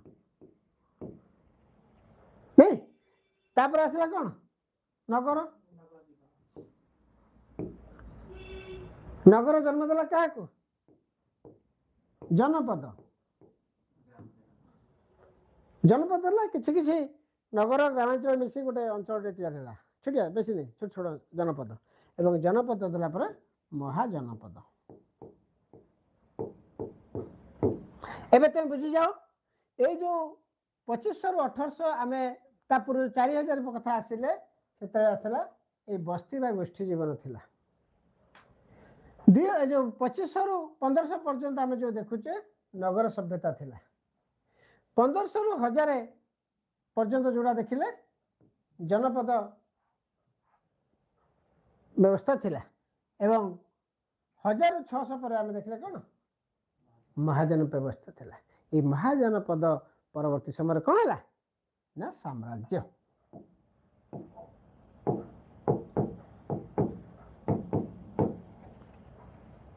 ମୋ କଥା ବୁଝିପାରୁଛ ନାଇଁ? ସାମ୍ରାଜ୍ୟ କ'ଣ ନା ସେଇଠି ଆସୁଛି କ'ଣ ନା ଏଇ ଯୋଉ କିଛି ଜନପଦ ମିଶି ଯେମିତି କିଛି ନଗର ଆଉ ବସ୍ତି ମିଶିକି ଜନପଦ ହେଇଗଲା, ସେମିତି କିଛି ଜନପଦ ମିଶିକି ମହାଜନପଦ ହେଇଗଲା। ତେଣୁ ଯିଏ ମହାଜନପଦର ଯିଏ ଶକ୍ତିଶାଳୀ ରାଜା ସିଏ କ'ଣ କଲେ ନା ଅନ୍ୟାନ୍ୟ ମହାଜନପଦକୁ ମିଶେଇକି ଗୋଟେ ସାମ୍ରାଜ୍ୟ ତିଆରି କଲେ। ସେ ସାମ୍ରାଜ୍ୟର ନାଁ ହେଲା କ'ଣ ନା ମଗଧ। ତେଣୁ ଷଷ୍ଠ ଶତାବ୍ଦୀ ବେଳକୁ ଆମେ ଦେଖୁଛୁ ମଗଧ ନାମକ ଗୋଟେ ବିଶାଳ ସାମ୍ରାଜ୍ୟ ତିଆରି ହେଉଛି। ସମତଳରେ ଆଉ ଗୋଟିଏ ସାମ୍ରାଜ୍ୟ ମଧ୍ୟ ସେଠି ଥିଲା। କ'ଣ ସେଇଟା ହେଲା କିଏ? ସେ କଳିଙ୍ଗ। ଏ କଳିଙ୍ଗର ରାଜା କିଏ ଥିଲେ? କରକଣ୍ଡୁ। ବୁଝିପାରୁଛ କି ନାଇଁ? ଏଠି ଯେତେବେଳେ ଅଜାତ ଶତ୍ରୁ ବିମ୍ବିସାର ଥିଲେ ସେତେବେଳେ ତାଙ୍କର କରକଣ୍ଡୁ। ଏବଂ ଏ କରକଣ୍ଡୁ କୋଉଠି ଶାସନ କରୁଥିଲେ? ଆମ ଗାଁରେ। ତମ ଗାଁ କଥା କ'ଣ ନେଇ ପଳଉଛୁ? ଯାଜପୁରରେ ଶାସନ କରୁଥିଲେ। ତୁ ନେଇଯାଉଛୁ ତ ଏଠୁ ଆନ୍ଧ୍ରାକୁ ନେଇ ପଳେଇଲାଣି। ବୁଝିଲୁ? ତୁ ଗଞ୍ଜାମ ନେଇଗଲେ କ'ଣ ଛାଡ଼ିଦେବୁ? ଏଇ ସେଇ ସମୟରେ ଆଉ ଜଣେ ଶକ୍ତିଶାଳୀ ରାଜା ଥିଲେ ଯାହାକୁ ଭୟ କରୁଥିଲା କେବଳ ଗୋଟିଏ ରାଜ୍ୟ। କିଏ? ମଗଧ। ମଗଧ କେବଳ ଗୋଟିଏ ରାଜ୍ୟକୁ ଭୟ କରୁଥିଲା, ସେ ହେଉଛି କଳିଙ୍ଗ। ଏ କଳିଙ୍ଗର ରାଜା ଥିଲେ ଶକ୍ତିଶାଳୀ କରକଣ୍ଡୁ। ତେବେ ଯାଇ ମୋ କହିବା କଥା ଆମେ ଏଇ ସମୟ ଭିତରେ ମୁଁ ବର୍ତ୍ତମାନ ବୈଦିକ ସାହିତ୍ୟ ବା ବୈଦିକ ଯୁଗକାଳୀନ କଥା କହୁଛି। ଆମେ କ'ଣ ପାଇଲେ ଯେ ତାର ବିଶେଷତ୍ୱଟି କ'ଣ ନା ଏକ ପ୍ରକାର ମାପ ତୌଲ ବିଭାଗ ଯେଉଁ ଥିଲା ଅଦଳ ବଦଳ ସେଟା ଭାଙ୍ଗିଗଲା। ବର୍ତ୍ତମାନ ମାପ ତୌଲ ଆସିଗଲା, ବିଭିନ୍ନ ପ୍ରକାର ମାପ ତୌଲ ଆସିଗଲା। ଏଇ ଯେଉଁ ଯେତେକ ମୃଣ୍ମୟ ପାତ୍ରର ଯେଉଁ ଏକରୂପତା ଥିଲା ତାହା ମଧ୍ୟ ବଦଳିଗଲା। ବିଭିନ୍ନ ପ୍ରକାର ସମୟ ଅନୁସାରେ ତା ରଙ୍ଗ ବଦଳିଲା। ସାର୍ ଯୋଉ କଳିଙ୍ଗ କହିଲେ କରକଣ୍ଡୁ, ଆପଣ ଫାଷ୍ଟ କହିଥିଲେ ଯୋଉ କୃଷ୍ଣ ନଦୀ ଠାରୁ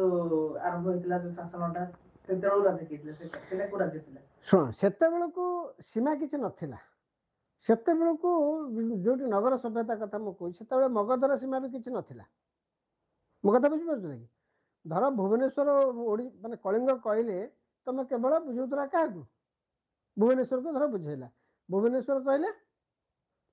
ଯେ ତୋଷାଳୀ ବୋଲି କୁହାଯାଏ। ତୋଷାଳୀ ସହିତ ରାଜଧାନୀ ଏବଂ ଅନ୍ୟାନ୍ୟ ଅଞ୍ଚଳରୁ ଯେଉଁମାନେ ଆସିକି ଦେଉଥିଲେ କର, ତେଣୁ ତାର ନିର୍ଦ୍ଦିଷ୍ଟ କିଛି ସୀମା ନଥିଲା। କିନ୍ତୁ ଯେମିତି ତମର ପଞ୍ଚଦଶ ଶତାବ୍ଦୀ ପର୍ଯ୍ୟନ୍ତ ଆମର ଚାଷ ବା ଯେଉଁ ଚାଷ ଜମି ଯେଉଁ ଦିଆଯାଉଥିଲା ସେ କ'ଣ କହୁଥିଲା? ଯେତିକି ତୁ ଚାଷ କରିବୁ ସେତିକି ଜମି ଦିଆଯିବ। ରାଜା ଯେଉଁ ଦେଉଥିଲେ ତୁ ଯେତିକି ଚାଷ କରିବୁ ସେତିକି ଜମି ଦିଆଗଲା। ମନେକର ତୁ ଚାଷ କରିବା ସାମର୍ଥ୍ୟ ନାହିଁ ବା ତୋର କେହି ଚାଷ କରୁନାହାନ୍ତି, ସେ ଜମିଟା ରାଜା ତମ ପାଇଁ ନେଇ ଆସିଲେ ଆଉ ଜଣକୁ ଦେଲେ। ତମେ ବର୍ତ୍ତମାନ କ'ଣ କରୁଛ? ଯେ ଚାଷ କରୁନ କି ଜମି କ'ଣ କରୁଛ? ପଡ଼ିଆ ପଡ଼ୁଛ, ନହେଲେ ଭାଗ ଦେଉଛ,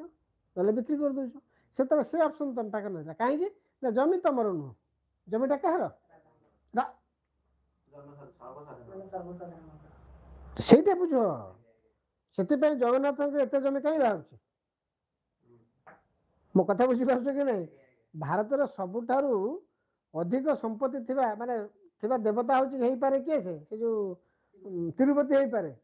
କିନ୍ତୁ ଅଧିକ ଜମି ଥିବା ଦେବତା କିଏ? ସେ ସମ୍ପତ୍ତି ଲୁଟ ହେଇଯିବ, ଜମି ଲୁଟ ହବନି। ମୋ କଥା ବୁଝିପାରୁଛ? ତମେ ମାଣି ଆସିଛ। ହଉ ଯାହା ବି ହଉ, ମୋ କହିବା କଥା ହେଲା କ'ଣ ନା ଏଠି ସମ୍ପତ୍ତିଟା ସେତେବେଳେ ସାର୍ବଜନୀନ ଥିଲା, ବ୍ୟକ୍ତିଗତ ନଥିଲା। ତେଣୁ ସୀମା ଆସିବ କୁଆଡ଼ୁ? ତେଣୁ ଯିଏ ଯେତିକି କଲେ ନଦୀ ପର୍ଯ୍ୟାୟ ତୁ ଏଇ ନଦୀ ଡେଇବୁ ନା କୁହାଗଲା ଭାଇ ସିଏ କହିଛି ମାନେ ମୁଁ ଦଣ୍ଡେ ମୁଁ ବେକଟାକୁ କାଢ଼ିଦେବ। ତ ନଦୀ ଏପଟ ଯେଉଁଗୁଡ଼ିକ ଥିଲା ତାର କର ଗୁଡ଼ିକ ସେ ଗାଁ ଲୋକମାନେ ରାଜାଙ୍କୁ ଦେଉଥିଲେ। ମୋ କଥା ବୁଝିପାରୁଛ କି ନାହିଁ? ସେ ଯାହା ବି ହଉ, ଆଉ ଆମେ କାଂସ୍ୟ ସ୍ଥାନରେ ତମ୍ବା ବ୍ୟବହାର ହେଲା, ଲୁହା ବ୍ୟବହାର ହେଲା, ମାଳି ନିର୍ମାଣ ମୋହର ଯେଉଁ ଗୋଟିଏ ପ୍ରକାର ଥିଲା ସେଗୁଡ଼ା ବଦଳିଲା। ପୋଡ଼ା ଇଟା ସ୍ଥାନରେ କଞ୍ଚା ଶୁଖିଲା ଇଟା ପ୍ରୟୋଗ ହେଲା। କ୍ରମାଗତ ନଗର ଯୋଜନା ଭାଙ୍ଗିଗଲା ଏବଂ ଗ୍ରାମୀଣ ବସ୍ତି ଉଦ୍ଭାବନ ବା ଦେଖାଦେଲା, ଅଧିକ ମାତ୍ରାରେ ଦେଖାଦେଲା। ମୋ କଥା ବୁଝିପାରୁଛ କି? ଏଇଭଳି ଭାବରେ ଆମେ ଗୋଟେ ନୂଆ ନୂଆ ରୂପ ପାଇଲେ, ଯାହାଫଳରେ କ'ଣ ହେଲା? ଗୋଟେ ଧାର୍ମିକ ଆଲୋଡ଼ନ ସୃଷ୍ଟି ହେଲା। ସେ ଧାର୍ମିକ ଆଲୋଡ଼ନ କିଏ ସୃଷ୍ଟି କରିଦେଲା? ବୈଦିକ ସାହିତ୍ୟ। व्यक्ति मानक भितर समाज भितर गोटे नुआ चेतनाटे तैयारी करदेला मो कथा बुझिपार जो ज्ञानटी देख मु तुमको किसी बतैली तुम किसी जानल मोटू किसी शिखिल पुणी रामटू किसी शिखिल दामटू किसी शिखिल ता द्वारा कौन है ना तुम ज्ञान बढ़ला एवं विषय वस्तु पर तुम अधिक तत्व एवं तथ्य तथ्य पाइले तथ्य को विश्लेषण करके तत्व पाइले तेणु तुम मो ठार ज्ञानी हेल कि नहीं तेणु समय अनुसार पीढ़ी पर पीढ़ी ज्ञानर बारंबार चर्चा पर्यवेक्षण अन्वेषण पर तार रूप तार काय विस्तार कला तार रूप परिमार्जित कला मो कथा एकेश्वर बदल में 33 लक्ष ईश्वर बाहर पड़े 33 कोटी मो कथा बुझिपार 33 कोटी अर्थ कौन ना ज्ञानर वितरण आउ केन्द्रीकृत न हो गोटे पाखे ज्ञानटा न रही से ज्ञानटा सबुआड़ को विच्छरित होगला सरस्वती हेले ज्ञानर देवता गणेश हेले बुद्धिर देवता शिव हेले कोपर देवता विष्णु हेले रक्षाकर्ता ब्रह्मा हेले ज्ञान ये विभिन्न प्रकार गोटे बाहन देदेले जगन्नाथ आपको कहला तू एत मोटा क्या गणेश को ताकू देदेले मूषा ये हलुची किए से कार्तिक ताकू देदेले मयूर बुझिपार कि नहीं अति विचित्र विरोधाभास दुर्गा को देदेले सिंह कहीं कहीं क्या माँ जो रागे ता पाखे तो गोटे अस्त्र दरकार ना माँ तो माँ के रागी ही पार ना माँ कमी रागी हम माँ जी सन्तान वत्सला जहाँ पाखे स्नेह करुणा श्रद्धा सब रही से क्रोध तापर आसो केमी अन्य डर केमी तो धरदे सिंह तो अति चमत्कार भाव भाग बंटा कराई तुम भावनी जी जो मैंने सब भाग बांटे कर ये नुहति बहुत बुझी सुझी से भाग बांट कर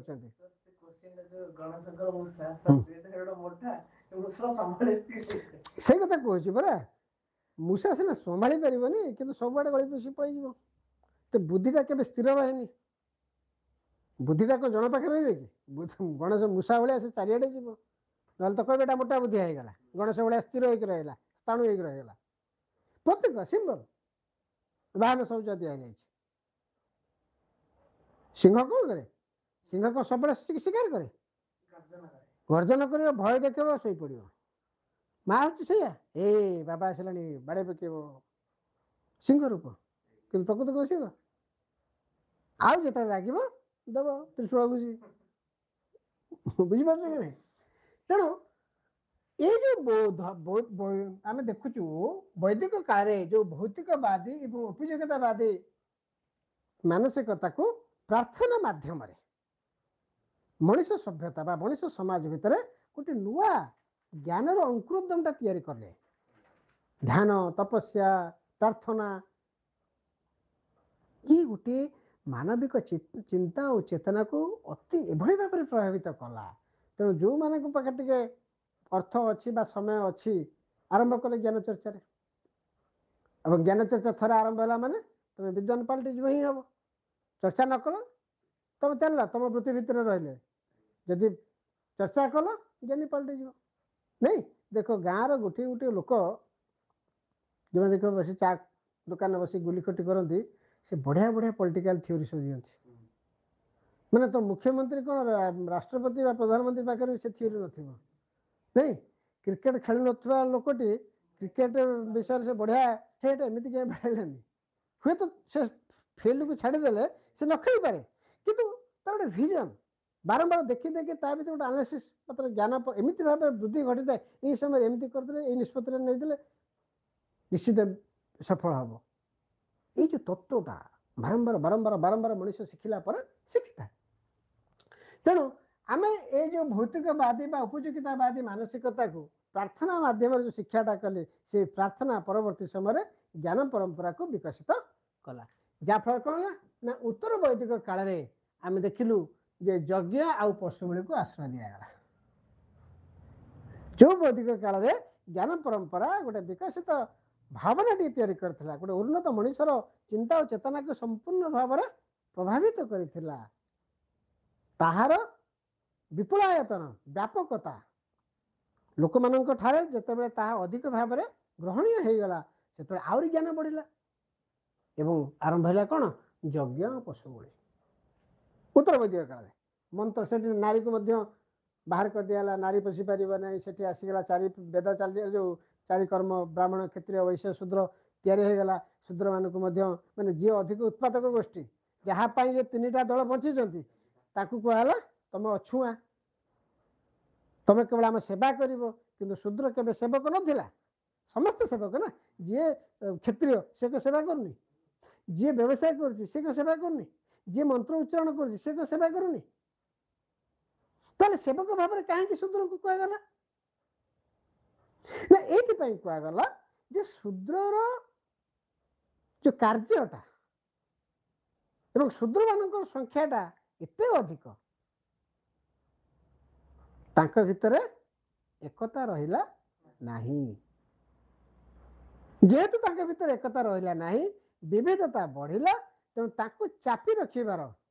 कला कौशल जेहेतु मैंने ज्ञानी आंक पाखे अच्छे से कला कौशल से विनियोग कले कौ पीरियड रे ना उत्तर वैदिक काल यज्ञ कर तोर पुओ होनी ना तू यज्ञ कर पुओ हो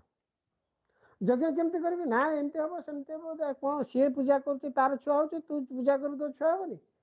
यज्ञ आरंभ है 6 माण 8 गुण पढ़ीच यज्ञ केमिति हुए ब्राह्मण मैंने केमिति शोषण करती उच्च वर्ग मैंने केमिति शोषण करती भल कम जान संतान है कि सर्वसंत होगा एवं व्यक्ति जो सर्वसंत हो जाए से पुणी निर्भर करे क्या ऊपर ये ऊपर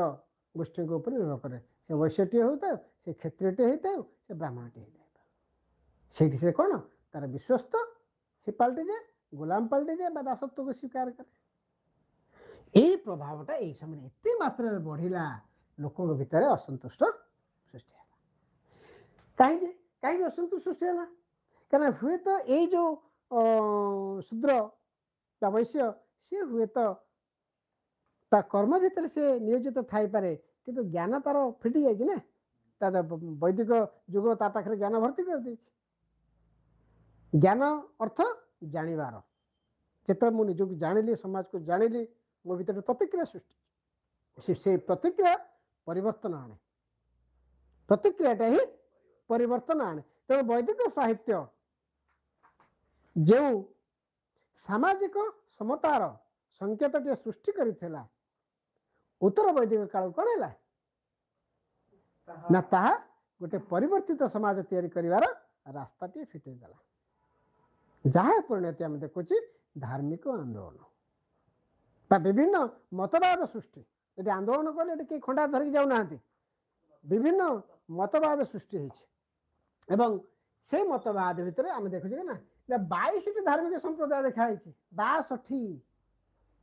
चिंता कर जोटी 4टा थिला जोटी वेद थिला ब्राह्मण थिला आउ वेदांत थिला नहीं सूत्र थिला ये सब वर्तमान एकीकृत हो बर्तमान 62 धार्मिक संप्रदाय देखा दी जोटी एकेश्वरवाद थिला बर्तमान 62 ईश्वर आसीगले एवं ये 62 संप्रदाय तैयारी परे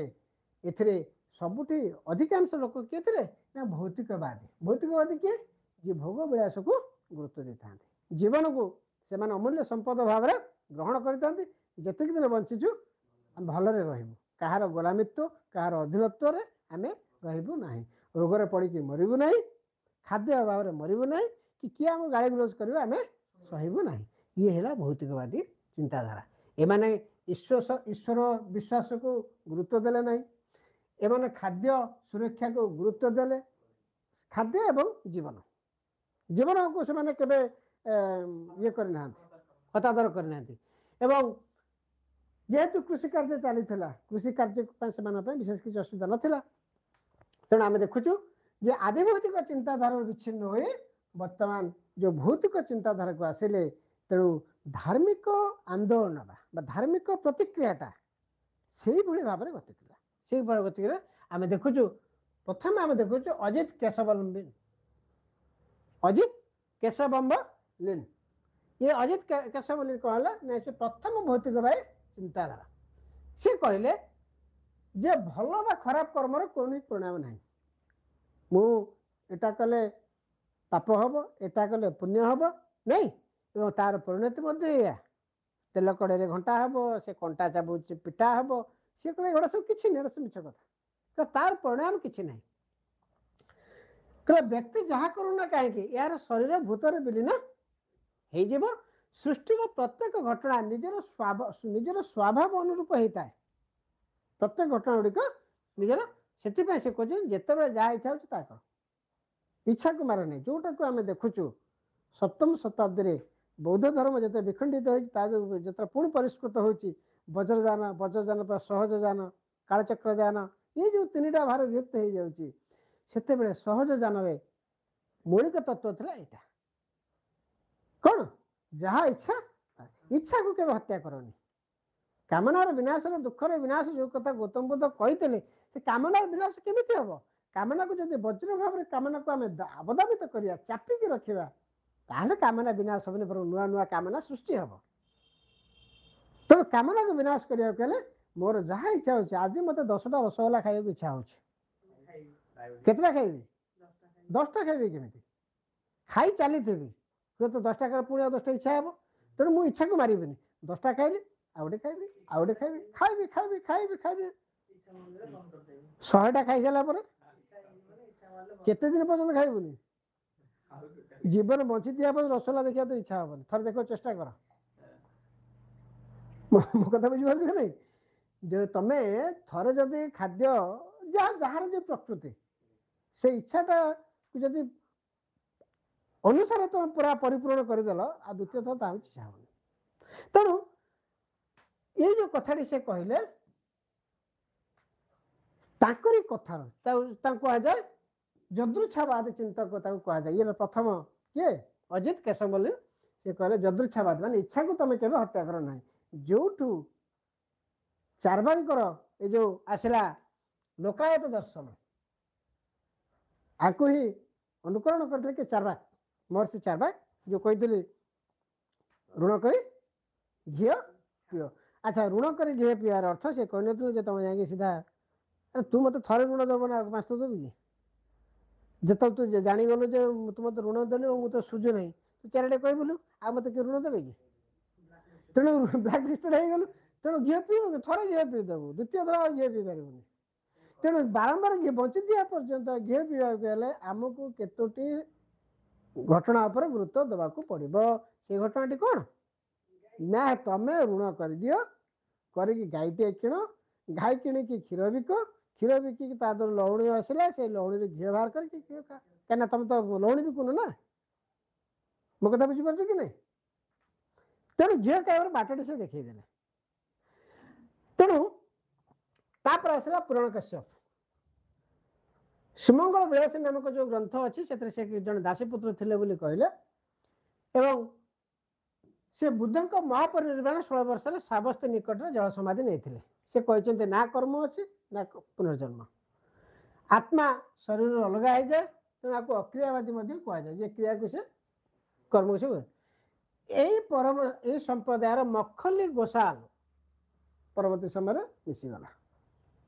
है ये मखली गोसाल हेल्ले केस ना आजीवक संप्रदाय जो आजीवक संप्रदाय आम देखुं परवर्ती समय से माने जीवन को वस्तुवादी से कई नथिले एवं आजीवक संप्रदाय तुम जानते हो जो गौतम बुद्ध और जैन आसुन से आजीवक मान गोटे प्रधान भूमिका थिला से नंद पक्ष जो बाल्यनाम से नियतवादी आक्रियावादी संस्थापक थे ये संप्रदाय मैंने पतंजलिक महाभाष्य भी आम देखुं सी कहते जे शरीर संबंधित जहाँ आवागता आवश्यक हम ताको आम कहीं परिवर्तन कर अटकई पार तुम तुम कर्मटा कर आसूँ प्रकृत कचायन प्रकृत कचायन गोटे भौतिकवादी थे से कर्म और पूर्वजन्म को आस्था रखी से कहते 7 वस्तु पृथ्वी तेज जल वायु सुख दुख और आकाश आम आम कौन पंचभूत बोली कहते से कहते 7 भूत से 7 भूत भितर से कौन कर सुख दुख सब अच्छे कि सहित से जोड़ी सुख और दुख कहला ये दुईटा फल कौन हम ना आपको नहीं जीवन या जमी पृथ्वी सत्य जमी जल सत्य जमी वायु सत्य जमी अग्नि सत्य बालोक सत्य से भली सुख मध्य सत्य और दुख मध्य सत्य सुख और दुख को आम छाड़ी पार मनुष्य सहित जोड़ी होती बुझे बुझे तेणु ये प्रकृत कचार गोटे मत यहाँ तो क्वेश्चन आसपे सुख दुख को किए जीवन एक अंश भाव में ग्रहण कर बुझे बुझे प्रकृत कचार तापर अच्छे संजय बाटलीपुत्र से अनिश्चितवादी थे तापर से चारबाग जे बृहस्पति शिष्य बोली कह जाए और से बृहस्पति सूत्र ग्रंथ रचना करते बुझिपार एवं ये सब भितर आम देखु कौन ना जो बुद्धि हूँ धार्मिक मानसिकता लोक भीतर बुद्धि हूँ से आउ गोटे धर्म आसूटा कौन ना बौद्ध धर्म ए बौद्ध किए से जन व्यक्ति नहीं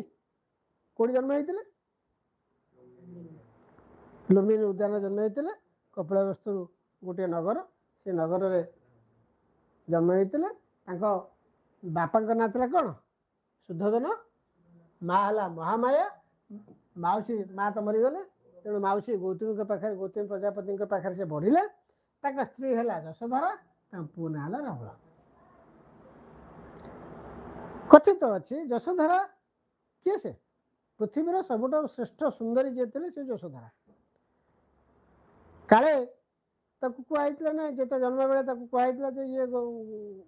गृहस्थी हेब नहीं ये सन्यासी हे राजा हो पार नहीं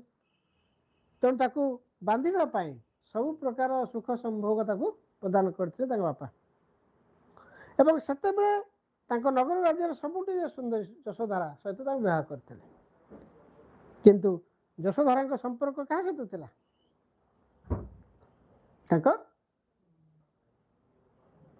भाई पारिवारिक भातृ सहित तार जेहेतु संपर्क थिला तेणु जिते ये संतान हूँ किए से राहुल सी कहते राहुलटी मो संतान नुह तेणु मुझे चलनी ए राज ऐश्वर्य मो पछर रहा ये राहुल नुह ये हूँ किए से मो जीवन राहु तेणु राहु भाव निजक माने राहु को आगमन को से विचार करके संसार त्यागी हो गले सी जो कहले से देखिले बुध जो 4 प्रकार ये कौन सत कौन मिछ भिन्न कथा बहरे तो बहुत कथा लिखा जीव जहाँ भी हो परिवार छाड़ी ज्ञान लाभ कर 35 वर्ष बयस से ज्ञान लाभ कर तुम बयस के 24 नहीं से ताकर प्रथम गुरुत्व आलार कालम जे उपनिषद शिक्षा देते किंतु ता द्वारा से किसी प्रभावित हो पारे से सब बामे उड़ीगला जे प्रेम और कामकता भितर बुड़ी थिला प्रेम प्रणय व्यक्ति हठात ज्ञान प्राप्ति केमी ग्रहण कर पिलाटी बेले जब से विषय था उपनिषद भल होता जीवन सत्य विषय अनुभूत कर जान द्वितीय गुरु है रुद्रक रामपुत्र से किसी तत्व ज्ञान सामाजिक ज्ञान देले ता भी किसी फल देला ना चतुर्थ ज्ञानी तृतीय ज्ञानी किए से तृतीय ज्ञानदाता किए से विवेक से कहला ना ये जीवन सत्य नहीं मत सत्य अन्वेषण कराया पड़ो चल जा पहुँचल कौटी निरंजना नदी कूल गोटे विराट बड़ अच्छी गछ अश्वस्थ गछ मुझे देखिक आसली निरंजना नदी बाली पोती हो गला मुझे ओडिशा सरकार हाबड़े पड़ता सब बाली सफा कर बर्तमान निरंजना आउ नदी ना निरंजना नदी है कि ना बालुकामय बर्तमान एवं जो बोधगया ठारे जो से जो बरगछटी रही जो अस्वस्थ वृक्षटी जो रही से अस्वस्थ वृक्ष से समर ना तार गोटे शाखा प्रकार दुई प्रकार अच्छे पानी गतिशीलता आसले पुणी बाली आसो ଏବଂ ପାଣିଟା ରହିବ। କିନ୍ତୁ ବାଲି ରହିଥିଲେ କ'ଣ ହୁଏ କି ନା ଜଳ ଧାରଣ ଶକ୍ତିଟା ରହିଥାଏ, ପାଣିକୁ ଅଟକେଇ ଧୀରେ ଧୀରେ ଧୀରେ ଧୀରେ ଛାଡ଼େ ସମୁଦ୍ରକୁ। ବର୍ତ୍ତମାନ ପାଣି ପୁରା ସିଧା ପଳେଇଯିବ ଆଉ କ'ଣ, ପରବର୍ତ୍ତୀ ସମୟରେ ପୁଣି ବାଲି କୋଉଠି ଆଣିକି ଭର୍ତ୍ତି କରିବ। ମୁଁ ତ ସବୁ ଜାଗା ବାଲି ନ କାଢ଼ି କିଛି କିଛି ବାଲି ରଖିବା କଥା, କିନ୍ତୁ ବର୍ତ୍ତମାନ ସବୁ ବାଲି ସଫା କରିଦେଉଛନ୍ତି। ଯଦି ବାଲି ଦରକାର ତୁମେ ଯାଅ ମଗାଅ କେଉଁଠୁ, ଥର ମରୁଭୂମି ମାଗିଦିଅ, ହଁ ତ ସବୁ ବାଲି ଗୁଡ଼ାକ ପଳେଇ ଆସିଲେ ମରୁଭୂମିଟା ଶସ୍ୟ ଶ୍ୟାମଳା ହେଇଯିବ। ଯାହା ବି ହଉ, ଜ୍ଞାନ ହେଉଛି କ'ଣ ନା ନୂତନ ଚେତନାକୁ ଜାଗ୍ରତ କରିଛି। ସେ ଯେତେବେଳେ ସେଠି ବସିଛନ୍ତି ସେତେବେଳେ ଜ୍ଞାନ ପ୍ରାପ୍ତି କଥା କୁହାଯାଉଛି, ସେତେ ନୂତନ ଚେତନା ତାଙ୍କର ଜାଗ୍ରତ ହେଇଛି। ଆଉ ବୋଧି ହେଉଛି କ'ଣ ହଠାତ୍ ଚେତନା ଜାଗରିତ, ତେଣୁ ତାଙ୍କୁ ବୋଧିସତ୍ତ୍ୱ ବୋଲି କୁହାଯାଏ। ଜ୍ଞାନ ଆଉ ବୋଧି ଭିତରେ ଡିଫରେନ୍ସ କ'ଣ? ଜ୍ଞାନ ହେଉଛି କ୍ରମିକ ଶିକ୍ଷା, ଶିକ୍ଷା ଶିକ୍ଷା ଅନୁଭବ ଅନ୍ୱେଷଣରେ ହିଁ ଜ୍ଞାନ ପ୍ରାପ୍ତି ହୁଏ। କିନ୍ତୁ ବୋଧି ହେଉଛି କ'ଣ ନା କିଛି ଶିକ୍ଷା ଫିକ୍ଷା ଦରକାର ନାହିଁ, ହଠାତ୍ ଦେଖିବ ଆଜି ଆମର କ'ଣ ଅଛି, ନୀଳ ଆମର ଅଛି, କାଲି ଅଛି ବାବା ନୀଳାନନ୍ଦ, ଗୋଟେ ଗୈରିକ ବସନ ପିନ୍ଧି ନାଇଁ ବାବା ନୀଳାନନ୍ଦ କ'ଣ ନା ମୁଁ ରାତିରେ କାଲି ସ୍ୱପ୍ନ ଦଶ ହେଇଛି, କାଲି ମୋ ପାଖରେ ସବୁ ପ୍ରକାର ଜ୍ଞାନ ବର୍ତ୍ତମାନ ମୋ ପାଖରେ ପଶିଯାଇଛି। ବହୁତ ବାବା ଏମିତି ଦେଖାଯାଉଛନ୍ତି ନାଇଁ, ଏବେ ଗୋଟେ କିଏ ଧାମ ବାବା ଗୋଟେ ଦେଖାହେଉଛି, ସିଏ ଦେଖୁ ସବୁ ଦେଖି ପର୍ଚି ମାରିକି ସବୁ କହିଦେଉଛି ତମ ଆଗତ ଭବିଷ୍ୟତ ସବୁ, ନିଜ ଭବିଷ୍ୟତ କଥା, ନିଜ ଭବିଷ୍ୟତ କଥା ତାକୁ ଦେଖାଯାଇଛି ନା ନାହିଁ। ଆଚ୍ଛା, ଯାହା ବି ହଉ 35 ବର୍ଷରେ ଆମେ ତାର ବୋଧ ପ୍ରାପ୍ତି ହେଉଛି ବା ଜ୍ଞାନ ପ୍ରାପ୍ତି ଆକସ୍ମିକ ଭାବରେ। କାହିଁକି ଗୁଡ଼ାଏ ଦିନ 20-25 ଦିନ କ'ଣ ସେ ରହିଲେ ଅନାହାରରେ, ଆଉ ଅନାହାର ରହିଲେ କ'ଣ ହବ, ଶରୀର କ୍ଷଣି ହବ ନା, ଦୁର୍ବଳ ହେଇଯିବ, ଦୁର୍ବଳତା ହେଇଯିବ, ମୃତ୍ୟୁ ସନ୍ନିକଟ ଅଛି, ତଥାପି ଆଶା ଅଛି କେତେବେଳେ ଜ୍ଞାନ হবে। ସେଇ ସମୟରେ ସୁଜାତା କଲେ ଇଏ ଯାଇକି ତାର ପିଲା ଛୁଆ ହେଉନି, ସେ ବସି ଚାରି ସଫା କରୁଛି, ଝାଡ଼ୁ କରୁଛି, ସବୁଦିନ ଆସି ଝାଡ଼ୁ କରେ। ସେ ଦେଖିଲା ଇଏ କ'ଣ 40 ଦିନ ପରେ ସେ ଦେଖିଲେ ଆର ବର୍ତ୍ତମାନ ଜୀବନ ଯିବା ସୁଖ ହେଲାଣି। ତେଣୁ ସିଏ କ'ଣ କଲେ ନା ସାଙ୍ଗେ ସାଙ୍ଗେ ଗରମ କ୍ଷୀରି ଗରମ କ୍ଷୀରରେ ତିଆରି କ୍ଷୀରି ଆଣି ତାକୁ ପିଇଦେଲେ। ପିଇଲା ପରେ ଟିକେ ଚାଙ୍ଗା ଆସିଲା। ତୁମେ ଜାଣିଥିବ ଯେତେବେଳେ ମଣିଷର ଇଏ ଥାଏ ତ ଗରମ କ୍ଷୀର ଟିକେ ଦେଲେ ତୁମ ବଡ଼ିଟା ଇମିଡ଼ିଏଟ୍ ତୁମର ଆକ୍ଟିଭ୍ ହେଇଯାଏ, ନର୍ଭ ଗୁଡ଼ାକ। ତେଣୁ ତା ନର୍ଭ ଆକ୍ଟିଭ୍ ହେଇଗଲା। ସେଇ ସମୟରେ ଦେଇକି ଯାଉଛି କିଏ ସେ ତପସ୍ୱ ଆଉ ଭଲ୍ଲୁକ 500 ଶଗଡ଼ରେ ନେଇକି ଯାଉଛନ୍ତି। ତାଙ୍କର ଆମ ଏଇ ତାଙ୍କର ଦୁଇଟା ଭଲ୍ଲୁକ ଲେନ ଆଉ ତପସ୍ୱ ଲେନ ଦୁଇଟା ଅଛି ପାହାଡ଼, କେଉଁଠି ଜାରକା ପାଖରେ ତାରାପୁର ଆଉ ଭାଲୁଖାଇ, ସେ ଗାଁଟା ନାଁ ଅଛି। ସେ ପାହାଡ଼ ମୁଣ୍ଡିଆରେ ସ୍ତୂପ କରିଛନ୍ତି, ଜଣେ କରିଛି ନଖ ସ୍ତୂପ ଆଉ ଜଣେ କରିଛି କେଶ ସ୍ତୂପ। ସିଏ ଯାଉଛନ୍ତି ତାଙ୍କର ମଧ୍ୟ ପ୍ରାଚ୍ୟକୁ 500 ଶଗଡ଼ରେ। ସିଏ ଦେଖିଲେ ଆରେ ଇଏ କ'ଣ ଗୋଟେ ମୁନି ଋଷିଟିଏ ଅଛି, ଏ ତ ଭାରି ଓଡ଼ିଆ ମାନେ ତ ଭାରି ଧାର୍ମିକ ପ୍ରିୟ। ପ୍ରଣାମ କରିକି ସିଏ ଦେଖିଲେ ପୁରା କ୍ଷୁଧିତ ଅଛି, ତାକୁ ଦେଇଦେଲେ ଖାଇବାକୁ କ'ଣ ଆରିସା ପିଠା ଆଉ ମହୁ। ସେ ଆଉ ଟିକେ ତେଜ ହେଇଗଲା। ତେଜ ହେଲା ପରେ ସେ କହିଲା ନା ନା ମୋର କିଛି, ଯାହା ତ ଅଭିଜ୍ଞତାଟା ସେ କହିଛି କିନ୍ତୁ ସେ କିଛି ବୁଝିପାରିଲେନି ଏମାନେ। ସେଠୁ କ'ଣ କଲା ନା ତା ଚୁଟି କାଟିକି 8 ଆଞ୍ଜୁଳା ତାଙ୍କୁ ଦେଇଦେଲା, ନଖ ପଖ ସବୁ କାଟିଦେଲା। ବର୍ତ୍ତମାନ ପୁରା ସିଷ୍ଟମ। ସେମାନେ କ'ଣ କଲେ, ସେ ନଖ ଆଉ କେଶକୁ ନେଇକି ଯୁଆଡ଼େ ଗଲେ ମଧ୍ୟପ୍ରାଚ୍ୟ ବା ଇରାକ ଇରାନରୁ ଆରମ୍ଭ କରି ଆଫଗାନିସ୍ତାନ ପାକିସ୍ତାନରୁ ଆରମ୍ଭ କରିକି ଏପଟ ଥାଇଲାଣ୍ଡ ଇଏ ପର୍ଯ୍ୟନ୍ତ ମିଆଁମାର ଲଗେଇକି ସେପଟ ଦକ୍ଷିଣ ପୂର୍ବ ଏସିଆରେ ଯେଉଁଠି ତାଙ୍କର ସାମ୍ରାଜ୍ୟ ସବୁଠି ଗୋଟେ ଯେତେ 8 ଆଞ୍ଜୁଳା କେଶ ମାନେ କେତେ ହେଇଥିବ ବୁଝିପାରୁଛୁ, ସବୁଠି ଗୋଟେ ସ୍ତୂପ ତିଆରି କରିଦେଲେ। ପ୍ରଥମ ଯାହା ବି ହଉ, এই ମହାବୋଧି ପ୍ରାପ୍ତି ପରେ ଦୁଇ ବ୍ୟବସାୟ ତପସ୍ୱୀ ଭଲ୍ଲୁକ ଗଲେ। ପ୍ରଥମ ଉପଦେଶ ଥିଲେ ସାରନାଥରେ। ପ୍ରଥମ ଶ୍ରୋତା ଥିଲେ 5 ବ୍ରାହ୍ମଣ ଅସହ୍ୟ, କୌଣ୍ଡିନ୍ୟ, ଉଦୟ, ବଫ, ମହାବାୟ। ଅସହ୍ୟ, କୌଣ୍ଡିନ୍ୟ, ଉଦୟ, ବଫ, ମହାବାୟ, ଏ 5 ଜଣ ବ୍ରାହ୍ମଣଙ୍କୁ ସେ ଯେତେବେଳେ କହିଲେ ସେ 5 ଜଣ ତାଙ୍କ ପରେ ଜ୍ଞାନ ଲାଭ କରୁଥିଲେ। ସେଇମାନେ ସେ କହିଲେ ଏଇଟା କ'ଣ ପାଗଳ ଭଳିଆ କହୁଛି, ତ ଦୌଡ଼ିକି ପଳେଇଲେ, କହିଲେ କିଛି ବୁଝି ହେଉନି ଆ କଥା। ଯାଇକି ଅଲଗା ଜାଗାରେ ତପସ୍ୟା କଲେ। ତାପରେ ଏ ଭାଇ ଆମର ଆସିଗଲେ, ତାଙ୍କୁ ସେ ଶିଷ୍ୟ ଭାବରେ ଗ୍ରହଣ କଲେ। ପ୍ରଥମ ଶିଷ୍ୟ ହେଲା ତପସ୍ୱୀ ଆଉ ଭଲ୍ଲିକ। ସେଇ ଯେଉଁ ପ୍ରଥମେ ଯେଉଁ 5 ଯୋଉ କହିଲେ ଧର୍ମ ଚକ୍ର ବୋଲି କୁହାଯାଉଛି। ବହୁତ କଥା ରହିଛି। ସାରନାଥ ପ୍ରଥମେ 60 ପରେ 1000 ଅନୁଯାୟୀ ସଂଘ ସ୍ଥାପନା କଲେ, ଯାହାର ମୁଖ୍ୟ ଥିଲେ କଶ୍ୟପ। ଯେ ସେ ସଂଘଟି ସ୍ଥାପନା କଲେ, ଗୋଷ୍ଠୀ, ସଂଘ ମାନେ ତ ଗୋଷ୍ଠୀ। ଧର୍ମ ଶରଣଂ ଗଚ୍ଛାମି, ସଂଘଂ ଶରଣଂ ଗଚ୍ଛାମି, ଯେଉଁ କଥା କହିଲେ ବୁଦ୍ଧଂ ଶରଣଂ ଗଚ୍ଛାମି। ଏଇ ଯେଉଁ ଧର୍ମ କଥା କହିଲେ, ସଂଘ କଥା କହିଲେ, ସେ ସଂଘର ପ୍ରଥମ ମୁଖ୍ୟ କିଏ ଥିଲେ? କଶ୍ୟପ। କେଉଁଠି କଲେ? ସାରନାଥ। ତାପରେ ସମାଜରେ ବିଭିନ୍ନ ବର୍ଗ ତାଙ୍କର ଶିଷ୍ୟ ହେଇଛନ୍ତି, ସେସବୁ କଥା ଛାଡ଼। ସବୁଠୁ ବଡ଼ କଥା ହେଲା ଯେ ବର୍ଷା ଦିନରେ ବୌଦ୍ଧ ଭିକ୍ଷୁମାନେ ଗୋଟିଏ ସ୍ଥାନରେ ରହୁଥିଲେ, ତାକୁ ବସ ବୋଲି କୁହାଯାଉଥିଲା। ଆମ୍ରବନ ଏସବୁ ରହୁଥିଲେ, ବସ ବୋଲି କୁହାଯାଉଥିଲା। ଯେତକୁମାର ଦେଇଥିଲେ ଯେତବନ, ବିମ୍ବିସାର ଦେଇଥିଲେ ବେଲବନ, ମାନେ ବେଲ ପୂର୍ଣ୍ଣ ଯେଉଁ ବଣ ଅଛି ସେ ବେଲବନ ଦେଇଥିଲେ। जेतवନରେ गुंफा निर्माण करथिबे तापर तांकर अंतिम वर्ष थिला बैशाली जेतरे से मृत्यु समय रे थिला 80 वर्ष बयस रे से कोन कले ताकर देह त्याग हला ताकर आत्मा विलीन हला एवं से देखुछन कोन ना मगध ताकर जो भस्म अर्थात निश्चित भाव तांको आमे कोन करछन्ते समाधि देई नाहंते तांको आमे अग्नि रे दाह करछन्ते तांको जो दाह करला पर जो अस्थि बा तांको जो ये को 8 जण भाग विभक्त करा जायछन्ते मगध सम्राट अजातशत्रु नेछन्ते बैशाल लिच्छविगुण जे कपिलास साक्यगण नेछन्ते अलकापार बुलीगण नेछन्ते बेटुदीपर ब्राह्मण नेछन्ते पाबारा मल्ल नेछन्ते कुशीनगर मल्ल रामग्राम कुलीगण ये समस्त ने गोटे गोटे स्तूप तैयारी कले बुझी पाछे नै बौद्ध धर्म विषय बुद्धଙ୍କ विषय जानल ताकर दर्शन कोन बौद्ध धर्म बौद्ध दर्शन दर्शन भितर आम कौन पाइले से कहते सृष्टि हूँ दुखमय क्षणिक और आत्माधीन यह गुरुत्वपूर्ण कथा सृष्टि हूँ जेहेतु आत्मार अस्तित्व नहीं किंतु जीवनटा हूँ दुखमय एवं आत्मा नहीं आत्मा बोली किसी नहीं तेणु कर्म आ पुनर्जन्म को विश्वास करे दुखर कारण हूँ जन्म जन्मर कारण हूँ कर्मफल रूपी चक्र बुझिपार नहीं तमें जो कर्म कर कर्मफल निश्चित पाइब निश्चित पाई पुणी जन्म हम जन्म हो पुणी दुख पाइब दुख पाई पुणी तुम कष्ट पाइब कष्ट पाई मर मरिक पुणी जन्म हम ये गोटे चक्र जन्म चक्र बोली से कहे चक्र रू केमी आम मुक्ति पाइब से कहते प्रत्येक कार्य गोटे कारण रही प्रत्येक कारण एक परिमाण रही भल काम कले भल पाइब खराब काम कले खराब परिणाम पाइब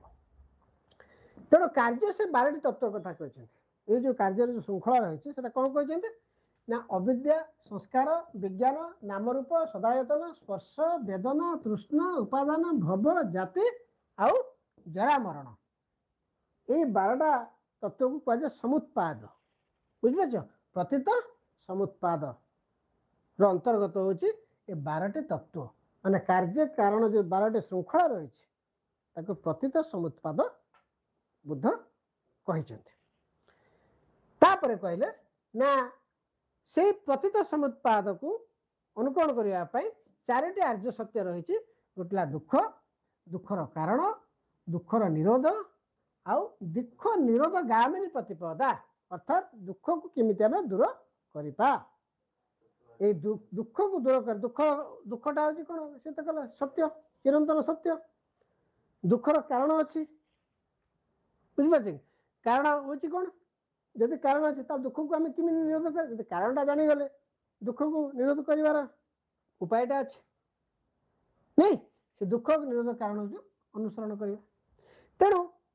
ये दुख कहला बेलू जीवन संसार दुखमय दुखर कारण हूँ इच्छा दुख निरोध करवा इच्छार विनाश जो कामना काम इच्छा हूँ कामना कामनार विनाश एवं केमिति कामनार विनाश करवा ना अनुसरण करवा क्या अनुसरण करवा बुद्धंकर नीति को बुद्धंकर मत को बुद्धंकर वक्तव्य को से कहले बुद्धं शरण गच्छामि धर्मं शरण गच्छामि संघं शरण गच्छामि संघ को आस धर्म प्रतिपालन कर बुद्ध जहाँ कहे तुम बड़ कथा कहते किसी पूरा लंडा हो कहीं ना तो केश थे सीना पानिया हरिकी कुंडेब सुंदर देखा कि नहीं पोशाक पिंधबनी मटिया पोशाक पिंध गोटे गोटे पोशाक टोटाल समस्त शरीर को आबद्ध कर कहीं मटिया पोशाक कहीं धोया पड़ोनी ये तो सब मटिया तो मटिया मटी सहित चल तेनाली पोशाकर आवश्यकता नहीं जोटा कि जैन मैंने कहले कौन ना प्रकृति तो हूँ पोशाक तेणु जैन मान लंगड़ा कहीं से दिगंबर कह दिगटा हूँ पोशाक आ पोशाक पिंधा दरकार ना गोटे पोशाक पिंधा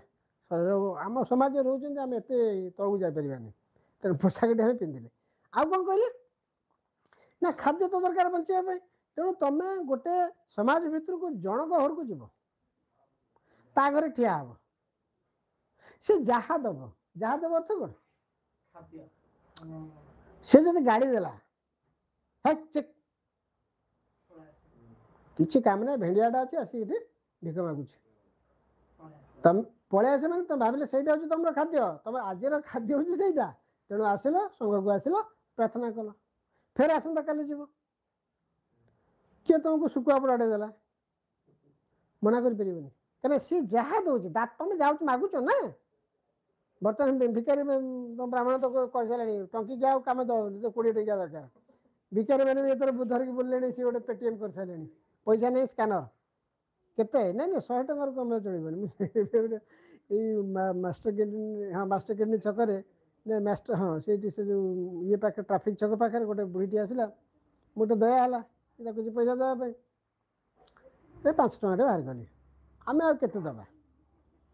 से बाबा 100 टଙ୍କା दिव के आशीर्वाद कले तुम पिला को 100 टଙ୍କା दियो खाइबी मुझे 100 टଙ୍କା तू कौन खाइब कलम टे धरची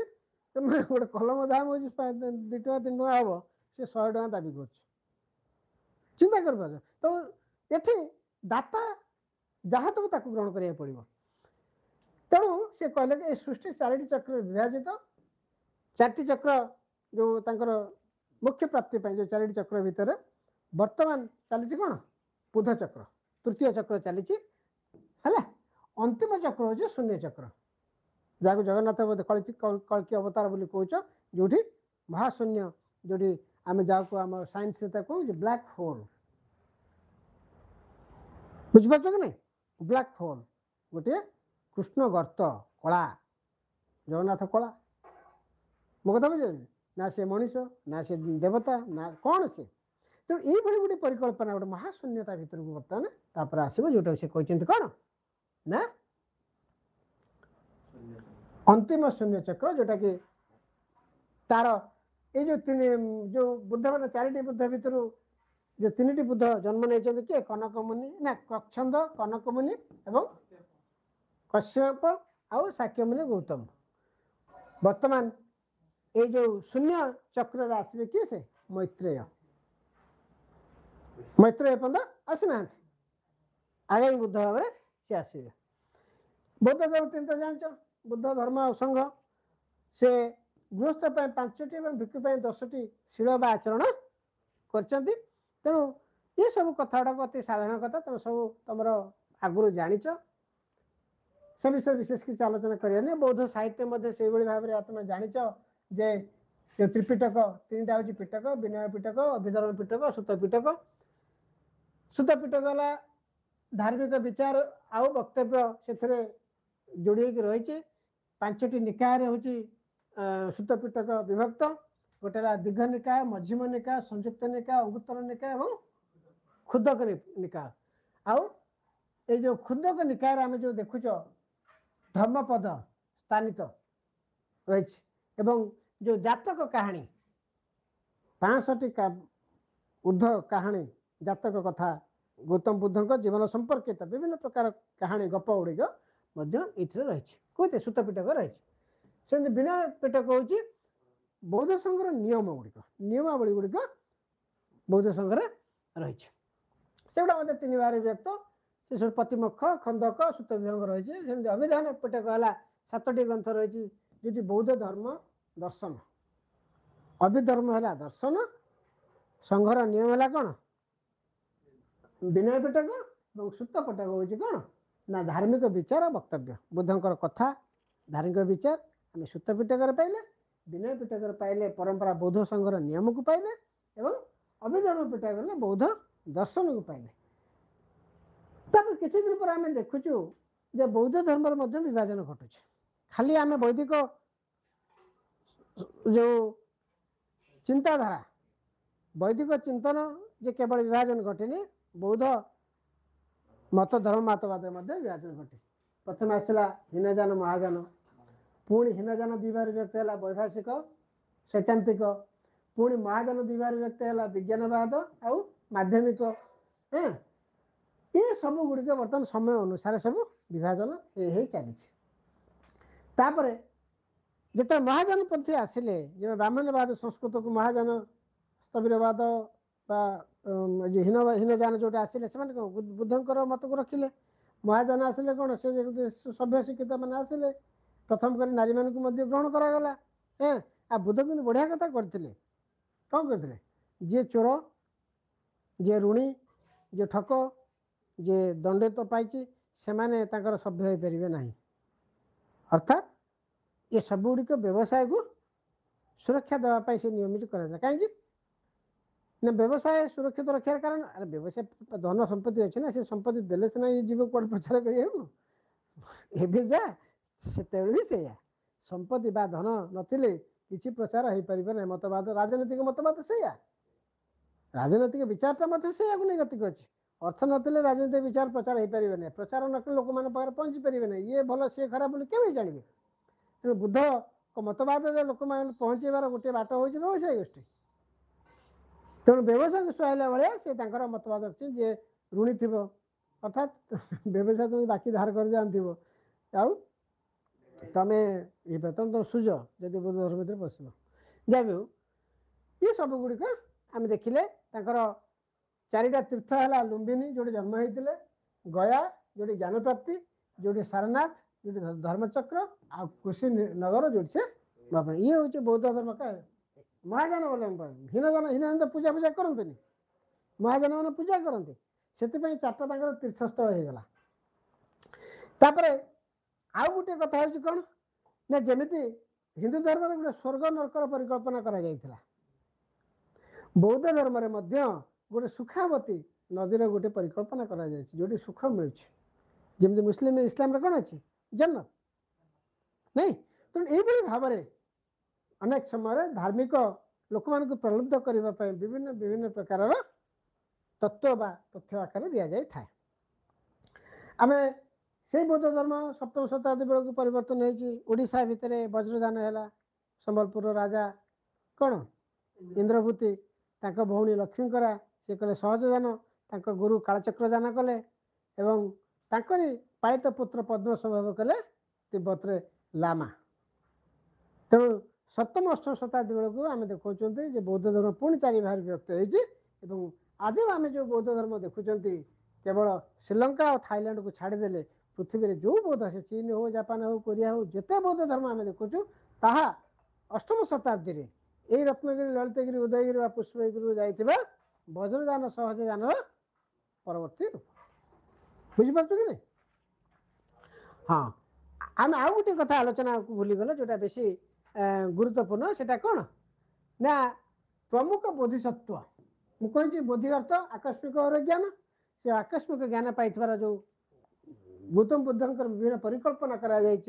गोटे हूँ अवलोकित सरला पद्मपाणी जी विशेष दया मुद्रा रही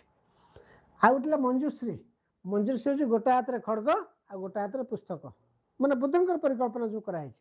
आ गोटे जो वज्रपाणी हाथ में वज्र एवं पाप औषध हूँ शत्रु को हत्या करेंगे वज्र को वज्रदान आसीगला ये मैत्रेय जोटा कि आगामी बुद्ध भविष्य बुद्ध आउ क्षितिग्रह जे भयानक माने से जहाँ आम कहीपर तंत्र पूजार गोटे ये बुझे कि भयंकर रूप गोटे अच्छे ता ना कौन क्षितिग्रह आ गोटे है अमिताभ अमिताभ कहले संसार मुख्य जहाँ आम विष्णु बोली कहते हिंदू धर्म गौतम बुद्धंकर जो संसार अधिपति रूप हूँ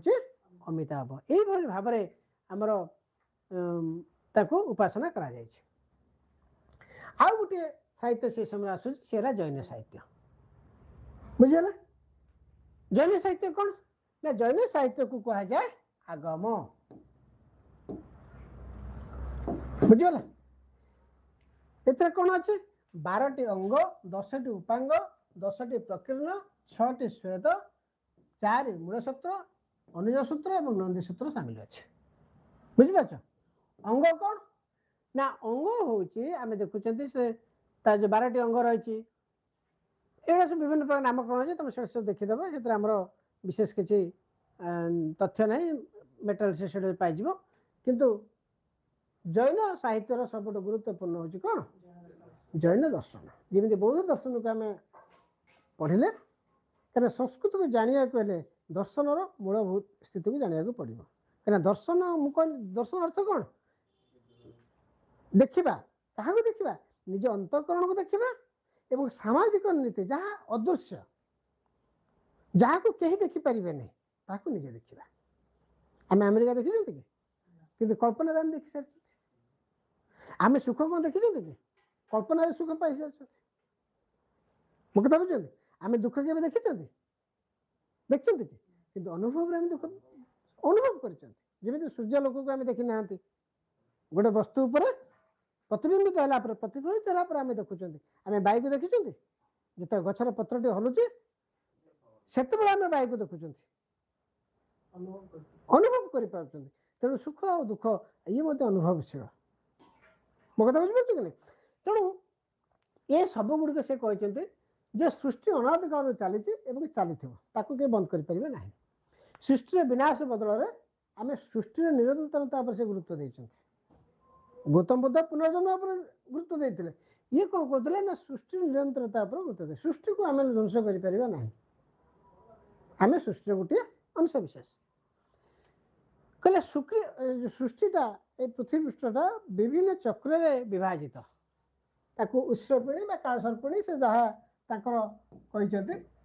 ଅବସର୍ପିଣୀ ଉତ୍ସର୍ପିଣୀ କଥା କହିଛନ୍ତି। ସେ କହୁଛି ପ୍ରତ୍ୟେକ ଚକ୍ରର 63ଟି ଉତ୍ତମ ପୁରୁଷ ବା ଶଳାକା ଜନ୍ମ ନିଅନ୍ତି। ପ୍ରତ୍ୟେକ ଚକ୍ରରେ ଆମେ ବୁଦ୍ଧଙ୍କର 24 ତୀର୍ଥଙ୍କର ଆମେ ଦେଖିଛୁ, 12 ଚକ୍ରବର୍ତ୍ତୀ ମଧ୍ୟ ଦେଖିଛୁ। ଅର୍ଥାତ୍ ଗୋଟିଏ କେତେ ଅନେକ ଚକ୍ରରେ ବିଭାଜିତ, ଗୋଟିଏ ଚକ୍ରରେ ସେ ଦେଖୁନ 63 ଜଣ ଭଲ ମଣିଷ ସୃଷ୍ଟି ହେବେ, 24 ଜଣ ତୀର୍ଥଙ୍କର ସୃଷ୍ଟି ହେବେ ଏବଂ 12 ପ୍ରତି ସମ୍ରାଟ ମଧ୍ୟ ତିଆରି ହେବେ। କାହିଁକି ଏଟା କହିଲେ ସେଟା ହେଉଛି ଆମେ ଜାଣିନାହାନ୍ତି, କିନ୍ତୁ ଗୋଟିଏ କଥା ହେଉଛି କ'ଣ ନା 24 ତୀର୍ଥଙ୍କରକୁ ଆମେ ଜାଣିଛନ୍ତି, 12 ଚକ୍ରବର୍ତ୍ତୀ ସମ୍ରାଟ ଜାଣିଛନ୍ତି ଆମେ ସେଟା ଦେଖିପାରୁନାହାନ୍ତି, କିନ୍ତୁ ତୀର୍ଥଙ୍କରକୁ ଆମେ ଜାଣିଛୁ। ଉତ୍ତମ ପୁରୁଷ ମଧ୍ୟ ଆମେ ସେତିକୁ ଜାଣିନାହୁଁ। ଜୈନ ଧର୍ମ ଅନୁସାରେ ସୃଷ୍ଟି ନିର୍ମାଣ, ଜୀବ ଅଜୀବ, ଧର୍ମ ଅଧର୍ମ, ଆକାଶ କାଳ ଆଉ ପୁଦ୍ଗଲ ବା କର୍ମ ଏସବୁ ଗୁଡ଼ାକ ମିଶିକି। ତେଣୁ ଆମେ ସୃଷ୍ଟିର ନିର୍ମାଣଟା କେବଳ ଆମେ ମଣିଷ ତିଆରି କରି ନାହିଁ, ପ୍ରକୃତି ତିଆରି କରିନି। ସେ କହୁଛି ଜୀବ ଅଜୀବ 5 ଭୌତିକ ତତ୍ତ୍ୱ, ଆମେ 7 ଭୌତିକ ତତ୍ତ୍ୱ ଅଜିତ କେମନ କହିଦେଲେ, ବର୍ତ୍ତମାନ ଏ 5 କଲେ ସୁଖ ଦୁଃଖ କାଟିଦେଲେ। ଧର୍ମ ହେଉଛି ଯାହା ଧାରଣ କରେ ମଣିଷର ଜୀବନଚର୍ଯ୍ୟାକୁ ଗତିଶୀଳ କରାଉଥିବା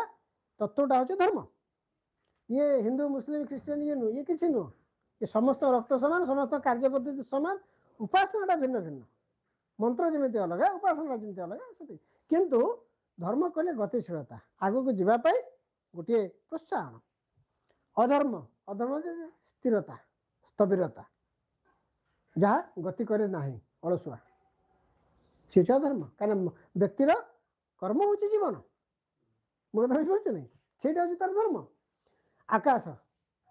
ଆଉ କାଳ ହେଉଛି ସମୟ ଏବଂ ଆଉ ଗୋଟେ ହେଉଛି କର୍ମ। ଏ ସବୁ ଗୁଡ଼ିକ ମିଶିକି ଆମେ କହୁଛନ୍ତି କ'ଣ ନା ତାଙ୍କର ସୃଷ୍ଟି ନିର୍ମାଣ ହେଉଛି। ଗୋଟେ କର୍ମ 8ଟି ପ୍ରକୃତିକୁ ଜନ୍ମ ପ୍ରଦାନ କରିଛି। ସେଥିପାଇଁ ଜୈନ ଧର୍ମରେ ଆମେ 8 ପ୍ରକାରର ଚର୍ଚ୍ଚା ଆମେ ଦେଖୁଛୁ। ସବୁଠୁ ବଡ଼ କଥା ହେଲା ଜୀବ ମଧ୍ୟରେ ଅଜୀବର ଦର୍ଶନ ହେଉଛି ଜୈନ ଧର୍ମର ମୂଳ ଭିତ୍ତି। ଜୀବ ଭିତରେ ଅଜୀବ କହିଲେ କର୍ମ, ଗୋଟେ କର୍ମ ଭିତରେ ଅକର୍ମକୁ କେମିତି ଆମେ ଅନ୍ୱେଷଣ କରିବା, ଇଏ ହେଉଛି ତାର ଗୋଟେ। ଏବଂ ସେ ଅକର୍ମକୁ ଚିହ୍ନଟ କରି ତାର ଅପ୍ରବେଶ, ସେ ଯଦି ପ୍ରବେଶ କରିପାରିବନି, ଅକର୍ମଟା ଯେମିତି ମଣିଷର ବ୍ୟକ୍ତି ଭିତରେ ପ୍ରବେଶ ନ କରିପାରିବ, ସେଇ ପ୍ରବିଷ୍ଟ କର୍ମକୁ ବାହାର କରିଦେବାର ଅଛି। ଅର୍ଥାତ୍ ଖରାପ ଚିନ୍ତାଧାରା, ଖରାପ ମାନସିକତା, ଯାହା ସମାଜ ପାଇଁ ଅମଙ୍ଗଳ, ଯାହା ବ୍ୟକ୍ତିକୁ ମଧ୍ୟ ବିନଷ୍ଟ କରେ, ବ୍ୟକ୍ତିର ବ୍ୟକ୍ତିତ୍ୱକୁ ବିନଷ୍ଟ କରେ, ତାକୁ ଚିହ୍ନଟ କରିକି ତାକୁ ଆମେ ବାହାର କରିଦେବା, ସେଇଟା ହେଉଛି ଜୈନ ଧର୍ମ ମୂଳ। ସେଥିପାଇଁ ପ୍ରଥମ କ୍ରିୟାକୁ କୁହାହେଲା ସମ୍ବର, ଦ୍ୱିତୀୟ କ୍ରିୟା ହେଲା ନିର୍ଜଳା, ଯାହାକୁ ଆମେ କହୁ ସଂଲେଖନା। ତମେ ଯେମିତି ଗୋଟେ ଏବେ ଖୁବ୍ ଚର୍ଚ୍ଚା ଥିଲା, ଜଣେ ବିରାଟ ବଡ଼ ଧନୀ ବ୍ୟବସାୟୀ ସବୁ ସମ୍ପତ୍ତି ଦାନ କରିଦେଇକି ତାଙ୍କ ସପରିବାର ସେ ସଂଲେଖନା ଅର୍ଥାତ୍ ନିର୍ଜଳା ଉପବାସ ହୋଇ ଦେହ ତ୍ୟାଗ କଲେ। ତମର ପାର୍ସୀମାନଙ୍କର, ସେମାନେ ସାଧାରଣତଃ ଜୈନ ଧର୍ମ ଅବଲମ୍ବୀ। ପାର୍ସୀ ଯେଉଁଟା ଇରାନ କଥା କହୁଛି, ସେମାନେ କ'ଣ କରନ୍ତି, ତାଙ୍କ ଜୀବନ ମରିଗଲା ପରେ କ'ଣ କରନ୍ତି, ପାହାଡ଼ ଉପରେ ନିଜ ଶବକୁ ଥୋଇ ଦିଅନ୍ତି। କାହିଁକି ନା ପଶୁ ପକ୍ଷୀ ଶାଗୁଣା ଏମାନେ ତା ଆହାର, ମାନେ ମଲା ଶରୀରଟା ତ ନିଜର ନୁହେଁ ନା, ତେଣୁ ଶରୀରଟା ମଧ୍ୟ ଅନ୍ୟମାନଙ୍କର। ଆମେ ଯେମିତି ଗଛରୁ ଫଳଟିଏ ଖାଉଛୁ, ଆମର ଆବଶ୍ୟକତା ହେଉଛି, କାଠଟିଏ ଆଣୁଛନ୍ତି, ଗଛ କାନ୍ଦୁଛି, ମନା କରୁଛି ନା ନା ତମ ଫଳ ଖାଇପାରିବନି। ତେଣୁ ଗଛ ଯେମିତି ନିଜକୁ ଦାନ କରୁଛି, ବ୍ୟକ୍ତି ମଧ୍ୟ ସେ ନିଜକୁ ଦାନ କରିବା ଦରକାର। କାହିଁକିନା ଏ ଜୀବନଟା, ଶରୀରଟା ମଧ୍ୟ ବ୍ୟକ୍ତିର ନୁହଁ। ମୋ କଥା ବୁଝିଲେ? ତେଣୁ ସେ ତାକୁ ନିର୍ଜଳ ବା ସଲକ୍ଷଣ କୁହାଯାଏ। ଜୈନ ସିଦ୍ଧାନ୍ତ ଆତ୍ମଶୁଦ୍ଧି ଜ୍ଞାନ ଦ୍ୱାରା ନୁହେଁ ବରଂ ଦୀର୍ଘକାଳ ଉପବାସ ଅହିଂସା ବ୍ରତ କଠୋର ପାଳନ ଦ୍ୱାରା ଆମେ କ'ଣ ପାଇବା ନା ଶୁଦ୍ଧ ଜ୍ଞାନ ଆମେ ପାଇପାରିବା। ବୁଝିପାରୁଛ? ଅନେକାନ୍ତବାଦ ଏସବୁ ଜୈନ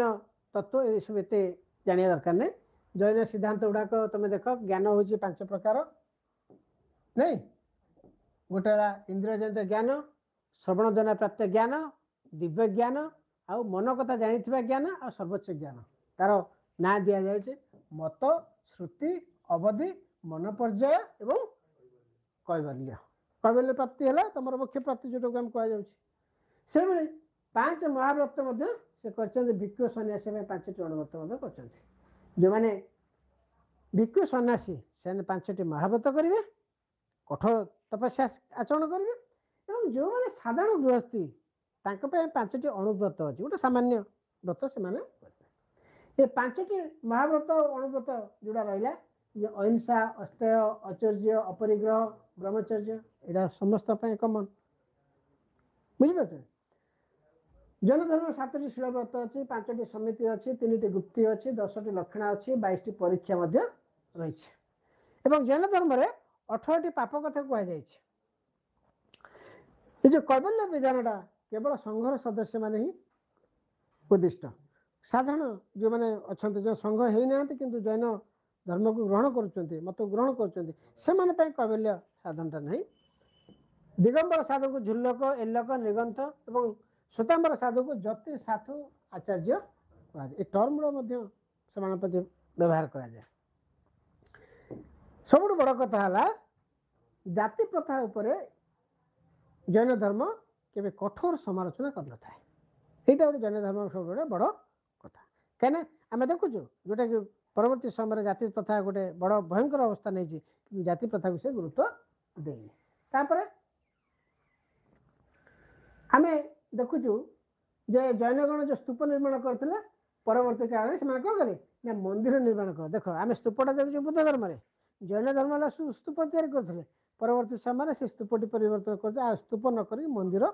ନିର୍ମାଣ କଲେ। ଏବଂ ସେମାନେ କ'ଣ କଲେ ନା ହିନ୍ଦୁ ଧର୍ମର ବହୁ ସଂସ୍କାରକୁ ମଧ୍ୟ ଜୈନ ଧର୍ମ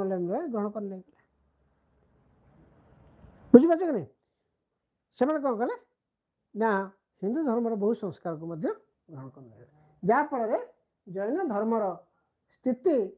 ଧୀରେ ଧୀରେ କ'ଣ ତିଷ୍ଠି ରହିଛି, ତାହା ବିଲୁପ୍ତ ହେଇନାହିଁ, ସଂଖ୍ୟା କମୁଛି। ଏବଂ ତାହା ଜୈନ ଧର୍ମ ଧୀରେ ଧୀରେ ହିନ୍ଦୁ ଗୋଷ୍ଠୀ ଭିତରେ ବିଲୀନ ହେଇଯାଉଛି। ସେହି ସମୟରେ ଆମେ ଦେଖୁଛୁ ଯେତେବେଳେ ବୌଦ୍ଧ ଏବଂ ଜୈନ ଆଲୋଚନା ଚାଲିଛି, ଧାର୍ମିକ ଆନ୍ଦୋଳନ ଚାଲିଛି, ସେହି ସମୟରେ ଆଉ ଗୋଟିଏ ଯେଉଁ ଦର୍ଶନ କଥା କୁହାଯାଉଛି, ଷଡ଼ ଦର୍ଶନ କଥା କୁହାଯାଉଛି। ଦର୍ଶନ ଆଧ୍ୟାତ୍ମିକ ଉତ୍ତରଣର ଗୋଟେ ଅନ୍ତିମ ନିର୍ଯାସ ହେଉଛି ଦର୍ଶନ। ଦର୍ଶନ କେତେବେଳେ ଆସୁଛି ନା ମଣିଷ ଯେତେବେଳେ ଜିଜ୍ଞାସୁ ହେଉଛି, ଯେତେବେଳେ ନିଜକୁ ପ୍ରଶ୍ନ ପଚାରୁଛି, ଯେତେବେଳେ ତାର ଜ୍ଞାନ ଲାଭ କରିବାର ଆଶାଟା ବଢ଼ୁଛି, ସେତେବେଳେ ସେ କ'ଣ କରୁଛି ନା ଯେତେବେଳେ ସେ ଜିଜ୍ଞାସା ହେଉଛି, ଚିନ୍ତନଶୀଳ ହେଉଛି, ବିଭିନ୍ନ ଭାବନା ତା ମନ ଭିତରେ ଆସୁଛି, ଜନକଲ୍ୟାଣ ପାଇଁ ସେ ନିଜକୁ ନିୟୋଜିତ କରିବା ପାଇଁ ଉଦ୍ୟମ କରୁଛି, ସେହି ସମୟରେ ନୂଆ ନୂଆ କଥା ତା ମୁଣ୍ଡ ଭିତରକୁ ଆସୁଛି, ବ୍ୟାଖ୍ୟା କରୁଛି ଜୀବନର ପ୍ରତ୍ୟେକ ମୁହୂର୍ତ୍ତକୁ, ପ୍ରତ୍ୟେକ ଜଟିଳ ସମସ୍ୟାକୁ କେତେ ସରଳ କରାଯାଇପାରିବ। ସେ ନୂଆ ନୂଆ ବାଟଟିଏ ଅନ୍ୱେଷଣ କରୁଛି। ଏବଂ ସେ ଅନ୍ୱେଷଣର ବାଟ ହେଉଛି ଦର୍ଶନ। ଯେଉଁ ଦର୍ଶନ 6ଟି ଦର୍ଶନ ଆମ ପାଖରେ ଅଛି। କ'ଣ ହେଲା ନା ପ୍ରଥମ ହେଲା ନ୍ୟାୟ ଦର୍ଶନ। ଏଇ ଯେଉଁ ସିଦ୍ଧାନ୍ତ ଗୁଡ଼ିକ ଉଭୟ ଆସ୍ତିକ ଆଉ ନାସ୍ତିକ ଅଛି। ଆସ୍ତିକ କହିଲେ କ'ଣ ନା ଦେବତ୍ୱ ବା ଈଶ୍ୱରିକ ବାଦକୁ ଗ୍ରହଣ କରିବା, ନାସ୍ତିକ ହେଲା ନ କରିବା। ବୁଝିଲା? ତେଣୁ ନ୍ୟାୟ ଦର୍ଶନରେ କିଏ ଥିଲେ ନା ଗୌତମ ଋଷି ଥିଲେ। ସେ 3ଟି ଗ୍ରହଣ କରିଛନ୍ତି, ଗୋଟେ ହେଲା ଈଶ୍ୱର, ଜୀବ ଆଉ ପ୍ରକୃତି। ଏବଂ ଆକୁ ଜ୍ଞାନ ପ୍ରାପ୍ତି ପାଇଁ ସେ 4ଟି ସାଧନା ଅଛି, ଗୋଟେ ହେଲା ପ୍ରତ୍ୟକ୍ଷ, ଅନୁମାନ ଆଉ ଉପମାନ। ତାର ଭାଷ୍ୟ କରିଛନ୍ତି ବାତ୍ସାୟନ, ଉଦ୍ୟତ କର ନ୍ୟାୟବାର୍ତ୍ତିକ, ବାଚସ୍ପତି ମିଶ୍ର, ଏସବୁ ତାର ବ୍ୟାଖ୍ୟା କରିଛନ୍ତି। ଖାଲି ଜାଣିବା କଥା ବିଶେଷ କରି। ସେମିତି ନ୍ୟାୟପରାୟଣ ବୈଶେଷିକ କଣାଦ ମୁନି, ଯେଉଁ କଣାଦ ମୁନି ଲେଖିଦେଲେ କ'ଣ ବିମାନ ନିର୍ମାଣ ପଦ୍ଧତି, ଯେଉଁ ପୁଷ୍ପକ ବିମାନଠୁ ଆରମ୍ଭ କରି ବିମାନର କେତେ କେତେ ପ୍ରକାର ରୂପ ଏ କଣାଦ ରଚନା करथिले से कहते मूल पदार्थ सातटी द्रव्य गुण कर्म विशेष सामान्य स्वभाव अभाव बुझिपार ये सब कथा गुड़ाक तुम खाली जानी जाओ तब सेमती सांख्य दर्शन है कपिल मुनि योग दर्शन है पतंजलि पूर्व मीमांसा है जैमिनी उत्तर मीमांसा वेदांत दर्शन है बादरायण व्यास बुझिपार कि नहीं ये जो 6टी दर्शन आम षड दर्शन बोली कहगला ये षड दर्शन सिद्धांत कौन ना वास्तविक सत्ता हूँ ब्रह्म ब्रह्म कौन ब्रह्म हूँ आम कहे मनुष्य आत्मा भितर जहाँ अन्य को चिन्हबार गोटे सविशेष सर्वशेष मार्ग दर्शन मूल बिंदु जदि आम ब्रह्म को चिन्हले जीव कौन ना जीव गोटे लोकटे जाऊँगी देखी गोटे दुकानी दुकान बिकुचे से गोटे पिलाटे आसी पहुँची कि पैसा ना कि भोक प्रबल कर खाली खाद्य को नौ कि पार पैसा नहीं काली ये देव तार सही दुकान टे बुझी पार से पिला भोकिला अच्छे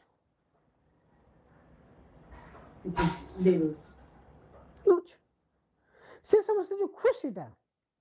से खुशीटा किए अनुभव कर केवल दुकानी अनुभव कर से खुशीटा को से पिला अनुभव करें साइड जो लोक देखुचे सी अनुभव करें कहीं दबारे जो आनंद एवं प्राप्तिर जो खुशी ताकू केवल जो दबा लोक ही अनुभव कर अर्थात से कहला ब्रह्म चिन्हला ब्रह्म को चिन्हवार जो माध्यमटी हूँ कौन ना सठिक भाव में जीवर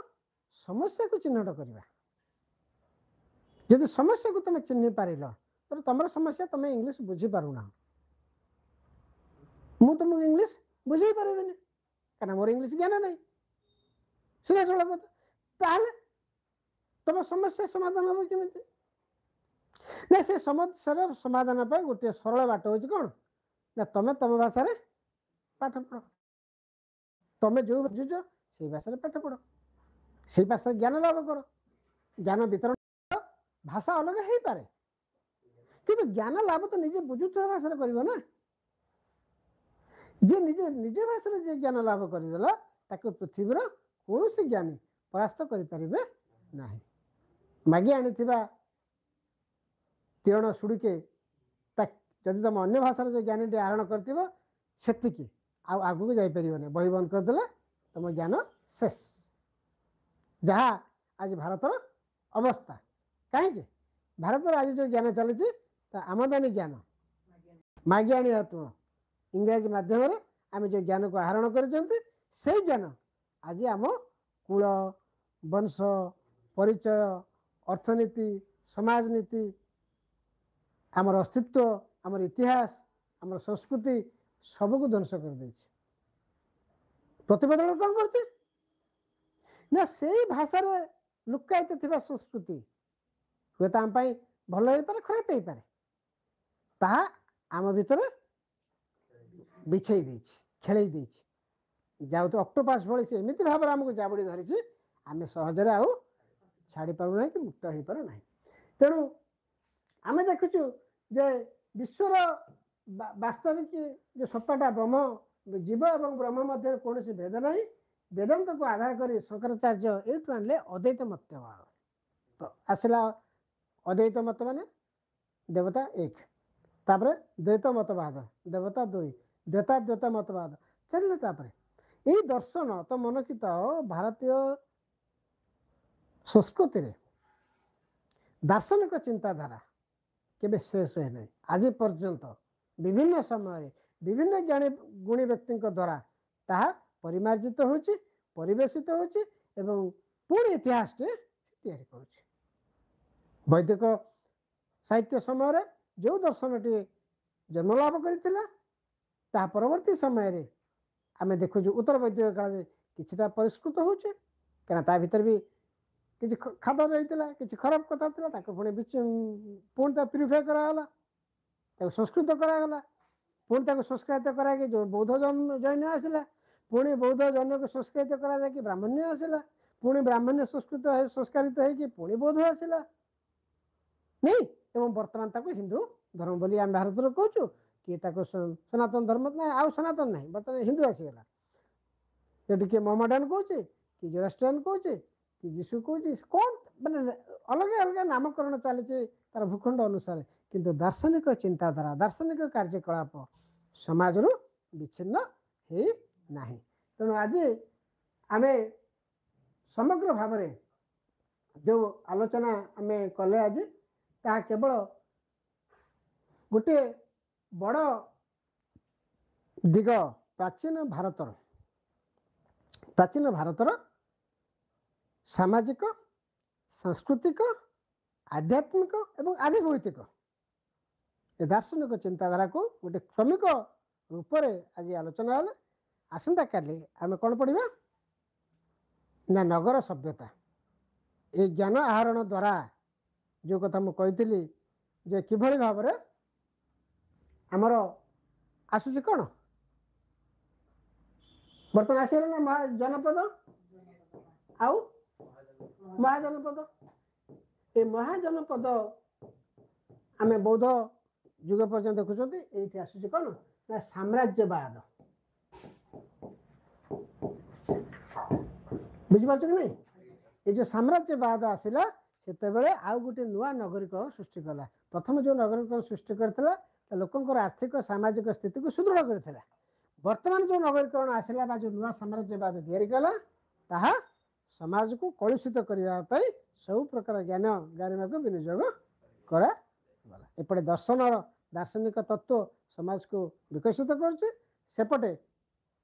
साम्राज्यवाद जो राजनैतिक स्थिति समाज को कलुषित कर जो विरोधात्मक प्रतिक्रिया नुआ रूप आम आसंता काले देखा।